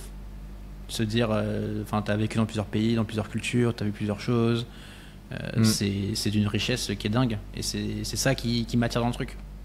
Ah, puis c'est plus deep que nomade, parce que nomade, j'ai fait quand même beaucoup de destinations. Mais j'ai fait, tu vois, mon échange, je l'ai fait en Argentine, je suis resté 6 mois, paf, t'es dans les Argentins, je fais du tango et tout. Après Canada, t'es avec des Québécois, enfin c'est à chaque fois d'autres trucs. Et ouais. En fait, moi je sais que personnellement, si je vivais pas à l'étranger, que ce soit nomade ou aujourd'hui on va dire semi-expat basé, je manquerais de stimulation perso. Moi j'ai un peu ce côté hyperactif et ça me plaît. Mais ouais. Après, est-ce que t'es déjà resté quelque part hors de France, le même endroit pendant je sais pas 5 mois, mettons, pour tester un Erasmus. J'ai fait un Erasmus. Ouais. J'étais en Grèce. C'était en mode étudiant, donc ouais, c'est pas pareil, mais en fait, moi je me dis, je suis. Ce que tu dis, je trouve que c'est très juste. C'est l'herbe, elle est jamais plus verte ailleurs. Genre les trucs cool que tu vois ailleurs, en fait, oui, tu fais ça pas en France, mais t'as plein de trucs cool en France que t'as pas ailleurs. Et quand je rentre en France, je me dis toujours, ah purée, je suis content de rentrer, c'est trop bien et tout. Mais ouais, comme en mode expérience de vie, en mode. Si tu te dis ta vie, le but c'est de t'enrichir d'un maximum de choses, d'un maximum de diversité, d'ouverture et de faire des expériences, en fait, c'est un truc à faire, je pense. Mais oui, c'est vrai qu'il y a tous les trucs administratifs, etc., où tu vois les problèmes, et je pense que vous avez raison, c'est une fois que tu es dedans, vas-y, ok, tu le fais, tu te chauffes, c'est fait, quoi. Ouais. Mais tu sais que pour les questions administratives, c'est exactement, tu sais, comme comme quand tu lances ta première boîte ou que tu veux te lancer, bien ou sûr, les personnes qui sont en montagne. Ils sont là, putain, quel statut je dois mettre et tout. On s'en fout, va chercher un client, on verra c'est quoi bien, le code. Moi, je vois tous les freelances qui flippent du passage à la TVA, vous savez, à 33 000 € de chiffre d'affaires, là. Ils sont en mode ah non mais attends, comment ça va se passer, en fait c'est rien, quoi, c'est nul le truc. Non, mais quand tu l'as pas vécu, c'est comme ça, c'est comme l'expatriation. C'est une montagne. Mais tu vois, pour le coup, il y a des trucs un peu plus galères, mais par exemple, le niveau de confort qu'on peut avoir ici, tu vois, genre, tu cuisines jamais, tu te fais tout livrer, c'est pas cher, je regarde pas les prix quand je suis ici, clairement, tu vois. Ouais, non, c'est clair. T'es en scout, tu vas où tu veux, quand tu veux, en 10 minutes, t'es dans la jungle chez Adrien. Et tu peux aller faire les activités, enfin, je sais pas, tu vois, genre, faire ce que je fais cette semaine, de faire une activité par jour, je sais pas, en Europe, tu vois, si je pourrais me le permettre, mais ce serait quand même un budget, quoi. Ici, moins. Et le niveau de service et de tout, enfin, c'est juste ouf. Genre, j'en parlais l'autre fois, là, le contact d'Adrien pour le scooter, là, genre, tu veux louer un scooter, genre, ils viennent te le livrer chez toi, quoi. Genre, c'est le pays, Après, chaque pays a des avantages et des inconvénients. Mais en termes de, tu vois, il y a peut-être une charge mentale administrative pour arriver là, mais après, moi, c'est pour ça que je choisis Chiang Mai comme base, où je vais être 6 mois par an à peu près, un peu plus. C'est que quand je reviens ici, tout est setup. Tu vois, mon appart, il est setup, productivité, routine, etc. Et ça va être un kiff de revenir, quoi. Ouais. Donc, fausse excuse. Valentin. Ouais, non, mais c'est toujours des peurs irrationnelles, tu vois, c'est clair. Moi, j'aimerais je libère un appart au mois d'août, hein, si jamais t'as besoin. Dans l'immeuble d'Ambroise, du coup. Okay. Là, ce qui est dur, c'est que maintenant, là, à Lyon, on a un appart vraiment très, très, très stylé, où j'ai mon bureau, enfin, vous voyez, c'est quand même assez cool. 100 mètres carrés et tout. Là, pour le quitter, c'est un peu chiant, et si retrouver ça, bon, voilà, c'est des fausses excuses. Mais moi, j'aimerais énormément aller habiter au Japon. Moi, je suis gros fan du Japon, et... Il y a Visa Nomade qui sont sortis il y a pas longtemps, là. Ouais, j'ai vu. Qu'est-ce que tu nous partages un peu? Qu'est-ce que tu as le plus kiffé au Japon? Parce que du coup, on est tous les trois allés au Japon maintenant. Ouais. Bah, je suis allé 2 fois, moi. Et je sais pas, la vibe, c'est incroyable. Alors, tu manges bien. C'est pas cher. C'est pas cher. Là, j'ai vu que le yen a encore baissé par rapport à l'euro. C'est une folie. Ouais. Tout est beau, tout est bien entretenu, c'est hyper safe. Tu vois, l'attention aux détails qu'ils mettent dans tout, en fait, elle fait que ta moindre expérience, elle est chouette. Donc, quand tu prends le métro, quand tu vas manger, quand tu vas au 7-Eleven, tu as ton onigiri que t'achètes, il est bien emballé. Enfin, tout est bien, quoi. Et après, il y a des paysages de ouf. Il y a quand même une grande diversité. Tu vois, tu peux aller tout au nord, tout au sud. Il y a beaucoup de choses. Le seul point galère, je trouve, c'est les logements, où en fait tout est tout petit. Je sais pas comment vous avez trouvé ça aussi, mais là, je regardais, il n'y a pas de louer un appart pour bosser et tout, c'est très compliqué. Enfin, j'ai l'impression qu'il y en a très peu, ou alors c'est ultra cher. Et enfin, ouais, la culture, il y a de l'histoire, il y a du. Tu sens que tu baignes dans un truc radicalement différent de la France, et ça, c'était. Et puis en plus, c'est une culture un peu d'introverti. Moi, je suis un introverti, donc tu vois, le côté pas trop de bruit, le côté tout le monde est calme, personne ne te fait chier, tout le monde est très gentil, très serviable. Se respecte. Ouais, les gens sont ultra respectueux les uns des autres. Il n'y a pas de bruit. Ça, c'est un truc aussi, j'avais une énorme appréhension, je suis assez sensible au bruit, j'avais une énorme appréhension par rapport au bruit dans les chambres d'hôtel et tout, tu sais, de me dire putain, j'ai pas envie d'entendre les voisins et tout, des chambres, tu sais pas à quoi t'attendre, quoi. Et franchement, mais à chaque fois, ça a été parfait, quoi. Moi, j'avais été choqué quand j'étais à Ginza, qui est quand même le truc près de la gare et tout, avec beaucoup de monde, il n'y a pas un bruit. Genre, les voitures, elles sont toutes, on dirait c'est des hybrides, il n'y a pas un bruit. Les gens, ils chuchotent dans la rue. Enfin, c'est fou. Ouais, c'est vraiment ouf. Ouais. Je sais pas si je m'y verrais vivre, honnêtement. Mais en tout cas, y passer quelques mois par an, clairement. Ouais. Et quelle ville? Bah, je sais pas, là... D'un côté, je me dis, j'aimerais bien tester un truc plus nature et tout. Mais de l'autre côté, je me dis, le truc le plus stylé, c'est quand même Tokyo. Donc ce serait dommage de pas être à Tokyo. Je sais pas trop. Kyoto, t'es allé à Kyoto? Ouais, Kyoto, c'est ouf. Mais il y a beaucoup de monde, hein. Ouais, il y a du monde. Beaucoup de mais touristes. Kyoto, c'est un peu le Chiang Mai du Japon, quoi. Moi, je compare Kyoto à Chiang Mai, c'est la même chose. C'est vrai que c'est nature. La vibe, elle est ouf. Moi, tu vois, Tokyo, il y a des trucs, voilà, j'ai apprécié voir, mais je sais pas, enfin, moi, ça me faisait trop penser à des villes qui grouillent, justement, New York, Paris ou autre, où les gens sont speed, tu te fais rentrer dedans. Pour moi, c'était un peu différent, quoi. Mais je pense qu'il y a tout, j'ai pas exploré très. Enfin, je suis resté 3-4 jours, mais je sais qu'il y a plein de quartiers et tout, mais juste le temps de transport entre les trucs, moi, ça me saoule. C'est comme les grosses villes, Séoul, Mexico City et tout, tu prends 1 heure pour aller à un autre endroit, c'est. Moi, ça me. Moi, je kiffe ça. J'aime bien les grosses villes. Bon. Trop bien. Nice. Je suis très curieux de découvrir Chiang Mai aussi. Je suis jamais venu. J'aimerais beaucoup. C'est parti de la je liste libère aussi. un appart au mois d'août. Il est déjà libéré ton appart là. Ouais, je rends le bail. Ouais. On en reparle. Mais yes. ouais, ok. Et ben je sais pas s'il y a d'autres, si vous souhaitiez aborder d'autres sujets. J'ai l'impression qu'on a. Valentin, est-ce que tu veux aller pas nous spoiler, mais alors ça peut paraître un peu instant promo, mais profitons-en. Mais en l'occurrence, c'est une vraie question. Avant de se quitter, j'aimerais bien que tu nous parles un peu de ton dernier livre, sans le spoiler, s'il te plaît, parce que je compte soit l'écouter, parce que j'ai vu que tu l'as mis à disposition sur YouTube, ou le lire éventuellement. Mais ouais. Ça s'appelle Courage, illusion et sagesse. Voilà, je me suis dit, je vais faire ça va pas être le guide de la rédaction, je sais pas quoi.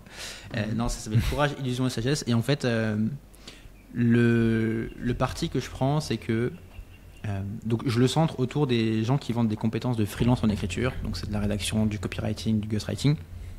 Et en fait, je prends le parti de, il n'y a aucun conseil tactique sur comment être visible, sur comment trouver des clients, mais c'est plutôt les sujets d'état d'esprit qui se cachent derrière ces actions-là. Moi, mon postulat, c'est que toutes les actions que tu fais, les stratégies que tu mets en place, c'est un reflet de ton mindset en fait. Et si tu n'arrives pas à faire un truc, c'est parce que tu as des blocages mentaux. Et si au contraire tu mets en place une stratégie, c'est parce que tu as dépassé des paliers. Et donc, j'essaie de me dire, ok, je découpe le développement d'une activité en 3, donc tu vois, de 0 à 20 000 euros de chiffre d'affaires annuel, de 20 à 50K et puis au-delà de 50K en freelance. Et je dis globalement, à cette phase-là, tu vas rencontrer tel type de problématique, tu vas avoir tel type de blocage mentaux, tu vas des trucs par rapport à l'argent, par rapport à la peur du rejet, par rapport à la peur de la concurrence. Et je le mets en lumière et j'essaye de donner des pistes de solutions à chaque fois pour les dépasser. Donc pas de conseils tactiques, pas de comment être visible, mais plutôt des trucs un peu plus deep sur c'est quoi les attitudes et les manières de réfléchir que tu dois adopter pour passer les paliers. Ah, j'adore. Ok. Trop bien. Et moi, un truc qui m'a marqué aussi, c'est que je sais plus où tu disais ça, mais que en fait c'était un article de blog qui a dégénéré quoi. À quel Exactement. moment, genre, un article de blog passe en livre, tu vois, moi c'était un truc genre. C'est un réel, je crois. Ouais. En fait, j'ai commencé à écrire dessus et je me suis dit, mais en fait, ce truc, il y a beaucoup de choses à dire dessus et c'est dommage d'en faire qu'un article. Et après, je m'étais dit, est-ce que j'en fais un e-book gratuit? Sauf que la valeur perçue d'un e-book gratuit, elle est un peu nulle. Enfin, tout le monde, des livres blancs, on n'en peut plus, tu vois. Et on a tous téléchargé les 50 000, on n'a lu aucun. Et du coup, je me suis dit, je vais en faire un vrai livre.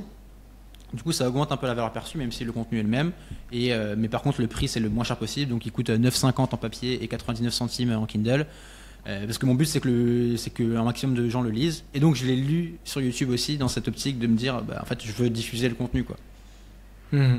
Trop bien. Trop bien. Mais je pense que tu vois, par rapport à la création de contenu, je sais pas comment tu perçois en fait le fait d'écrire un livre, mais pour le commun des mortels, tu vois, moi j'ai un projet de livre, mais pour moi c'est un projet de long terme, tu vois, je m'en fais des montagnes un peu, tu vois. C'est comme quelqu'un qui a jamais fait des vidéos YouTube, dit se dire, ah, c'est compliqué. C'est comme pour quelqu'un toi, qui ça a veut l'air d'être genre ouais, c'est ça. Moi ça va, c'est bon. C'est la routine, tu vois. Mais pour toi, j'ai l'impression que publier un livre, c'est pas non plus la routine, c'est ton 3e, c'est ça 4e. Mais tu vois, genre, t'as passé ce cap-là, tu vois. Tu te dis, ok, maintenant j'y vais, je publie des livres. Ouais, c'est vrai que le premier c'était un gros truc quand même. Mais en fait, je trouve que le livre, il a quand même été bien désacralisé, tu vois. C'est plus le truc où l'éditeur vient te chercher et tu bosses 4 ans dessus. En fait, tu peux le faire de manière beaucoup plus simple, beaucoup plus itérative. Tu peux l'auto-éditer, tu vois. Là, je l'ai auto-édité. En fait, c'est extrêmement simple. C'est littéralement, t'envoies un PDF et Amazon s'occupe de tout le reste, tu vois. Tu gères pas le prix, tu gères pas, enfin, tu fixes ton prix, mais tu gères pas l'impression, tu gères pas la vente. C'est franchement très facile.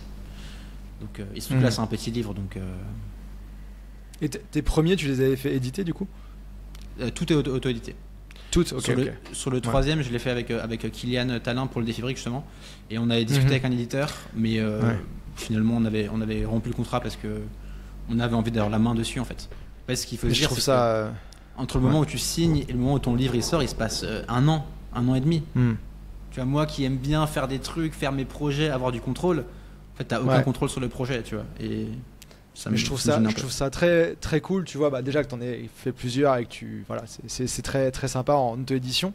Mais je trouve que là, depuis on va dire 2-3 ans, il y a un peu ce truc de genre pour être crédible, il me faut un bouquin édité, tu vois, et t'envoies à toutes les sauces, et limite pour moi ça enlève de la valeur au livre édité en fait. Alors qu'à la base pour moi c'était genre c'était compliqué à faire, tu vois, t'avais tout le truc. Mais moi je vois peut-être la partie promotion, conseil sur l'écriture, et tu vois ok, mais la valeur perçue d'être édité par un éditeur a baissé pour moi finalement en fait. Et j'ai limite plus voire autant de respect pour quelqu'un qui fait un livre solide auto-édité que tu vois, un livre, enfin je sais pas, c'est peut-être un peu fort de dire ça, tu vois, mais dans l'idée ça a baissé quoi. Pour moi, la vraie valeur d'un éditeur, c'est de pouvoir être en librairie et c'est d'avoir sa force de vente à lui. Ce que moi je pourrais pas, tu vois, moi je pourrais pas être en librairie, sauf si j'en fais un énorme projet, mais un livre c'est pas rentable, donc bon, t'es pas incentivé à passer du temps dessus. Mais sinon oui, l'éditeur en fait, il t'apporte pas grand chose, il t'apporte pas grand chose. Ok. Ouais, bon, en tout cas, chapeau et hâte au 5e du coup. Bravo. Je vais écouter aussi celui-là sur YouTube. Mais en fait, je m'étais dit, après le 3e, je m'étais dit, ok, maintenant plus de livres. C'est bon, j'en ai marre, je fais plus de livres. Bon, là j'en ai fait un. Mais un truc aussi, je me dis, c'est. Je trouve que. Un bon livre, il faut quand même avoir des trucs à raconter. En fait, c'est ça le truc. C'est qu'est-ce que tu racontes dans le livre. Et pour avoir des trucs à raconter, il faut avoir vécu des expériences, il faut avoir fait des trucs, il faut avoir fait des trucs remarquables. Tu vois. Et c'est comme le contenu. Tu peux créer du contenu pour brasser un peu du vent et raconter ta life, ou tu peux dire. Je vais faire des expériences de ouf, je vais faire des projets, je vais prendre le temps de développer des idées, avoir des trucs remarquables, et ensuite je vais les raconter. Et je pense que c'est ça la bonne approche, tu vois. Ouais, non mais il y a en fait les livres là que je disais que voilà, c'est un peu des livres cartes de visite quoi, genre un peu des gens qui ont du following sur LinkedIn. Ok, next step, bouquin. Ok, tu sais que c'est exactement ça. C'est les éditeurs, ils vont sur Insta, ils vont sur LinkedIn, ils disent ok, qui a plus de 10K followers, allez, vas-y, va nous faire un livre. C'est littéralement ça. Ouais. Mais c'est moi je fais pas. Ouais, j'ai toujours ce projet, je l'ai décalé un peu parce que je me rends compte en fait que j'apprends encore des trucs. Si j'avais écrit ce bouquin l'année dernière, j'aurais pas pu parler de l'étape du nomade depuis 7 ans qui se base, tu vois. Et ça aurait été dommage dans mon truc. Et mais j'en parlais. Toujours des choses. Ouais, non mais à un moment là ça va être. Ça va être ok, mais tu vois, je sais plus avec qui j'en parlais. C'était avec Jean-Charles Curdali là, l'autre jour, on se parlait. Et je disais, Adrien, je sais que tu as beaucoup aimé ce bouquin aussi de Dan Martel là. Buy Back Your Time. Dan Martel, je sais pas quel âge il a, mais je pense qu'il a 45 voire plus, tu vois. Le mec, il a déjà vécu toute sa vie entrepreneuriale, il a vendu des boîtes et tout. Et son bouquin, il est bien meilleur maintenant que s'il avait publié il y a 5 ou 10 ans par exemple. Ouais, je pense qu'il faut pas attendre trop longtemps. Mais ça veut pas dire que je peux pas commencer à bosser, itérer sur mes idées, le plan et tout ça, tu vois. Mais bref. Et puis il faut bien être conscient aussi que si tu veux faire un vrai bon livre, il faut être prêt à mettre 1 an de ta vie en pause. De taf. C'est ça. Ça coûte cher de faire un livre, si tu veux bien le faire. C'est clair. Surtout moi, j'ai moins l'habitude d'écrire que toi, quoi. En plus, ouais.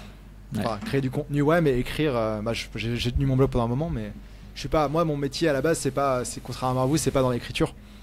Donc j'ai peut-être moins de réflexes, d'automatisme, de façon de faire. Tu vas faire un maxi prompt ChatGPT. ChatGPT 4O là. 4O, ouais. Trop cool. Incroyable ce truc. Hier j'étais au resto et il y avait un bouquet de fleurs un peu chelou. Et les fleurs, elles étaient bien serrées, quoi, tu vois, c'était pas très distinct. Et je me demandais ce que c'était, j'ai pris une photo, je lui ai demandé, il m'a sorti le truc exact, un nom de fleur que j'avais jamais entendu parler. Putain. Non, c'est fou. Ah, c'est pratique. Même moi, quand j'étais en Espagne, là-bas, ma copine, elle parle pas espagnol et elle parle anglais, on parle anglais ensemble. Il y avait des cartes de menu en valencien, c'est un peu un mix catalan, quoi. Et du coup, je prenais les photos, ChatGPT, je lui dis traduis-nous le menu en anglais, explique-nous ce que c'est, quoi. Parce que clairement, les plats de Valencia, à part la paella, tu connais pas, quoi. Et c'était ouf. Trop bien. Excellent. Alright. Bon, les gars, est-ce qu'on se laisserait pas là-dessus? Ça va faire 2 heures. Bientôt 2 heures. Moi, j'ai passé un. Non, mais sauf si vous avez des choses à ajouter. J'ai passé un top moment. Valentin, tu reviendras? Avec grand plaisir. Avec grand plaisir. Bah, cool. Quand vous voulez, les gars. Quand vous voulez. Moi, je kiffe trop les podcasts où les invités reviennent. Au bout d'un moment, tu peux suivre un peu l'évolution et c'est vraiment très stylé. Donc ouais, carrément. T'es dans la shortlist. Puis, je vois ça aussi. Non, mais je vois ça aussi comme un truc où. Tu vois, c'est aussi ce qu'on s'était dit, c'est que c'est pas une interview, quoi. Le but, c'est d'avoir une conversation tous les trois. Bah, si on a envie d'avoir encore une conversation tous les trois, bon, on peut le faire ici, quoi, et c'est cool. Carrément. Et ce que j'aime bien, c'est que mine de rien, alors vous connaissez, mais sinon on se connaît pas tant que ça. Ouais, donc c'est vrai. On se découvre un peu, c'est intéressant. Ouais, clairement. Ouais, bah on suit, on regarde un peu les trucs, on est en contact, quoi. Nous, on s'est vu une fois en vrai. Avec Adrien, vous avez fait une collab sur une masterclass, mais ouais, c'est ça, quoi. Et clairement. Et si tu viens à Chiang Mai, on pourra faire un épisode tous les 3. Avec plaisir. En vrai, ce serait cool. Ok. Eh ben, merci les gars, c'était cool. Merci les gars. Moment. Je suis content. Très cool. Sur ce, eh bien, je sais pas comment conclure ça. Passez une bonne journée. Merci de nous avoir écoutés. Abonnez-vous. Qu'est-ce qu'on dit d'autre? Je sais pas. Abonnez-vous. Faut qu'on tourne nos vidéos Adrien là pour dire ça. Et votre masterclass là, c'est le moment de la vendre un peu là. Non, je sais pas. Ouais. On va faire un petit. On veut faire en fait des espèces de petites vidéos qu'on va mettre à chaque fois plutôt qu'avoir le reparler à chaque fois. Et ouais. Très bien. Voilà. Trop cool. Bah, merci beaucoup Valentin. Merci les gars. Merci bon vendredi à toi. Ma journée démarre là, je vais aller bosser là maintenant. Yes. Allez. Ciao les gars. Au charbon. Ciao. Salut Valentin. À bientôt. Ciao. Si t'es toujours là, c'est probablement que l'épisode d'aujourd'hui t'a plu. Donc pour ne pas rater les prochains épisodes, suivre l'évolution des sujets dont on a discuté et continuer d'être inspiré par des entrepreneurs qui voyagent, abonne-toi. Et si tu veux nous filer un coup de main, il suffit de laisser un avis 5 étoiles sur la plateforme où tu écoutes cet épisode. Ça prend 2 secondes et nous, ça nous aide énormément.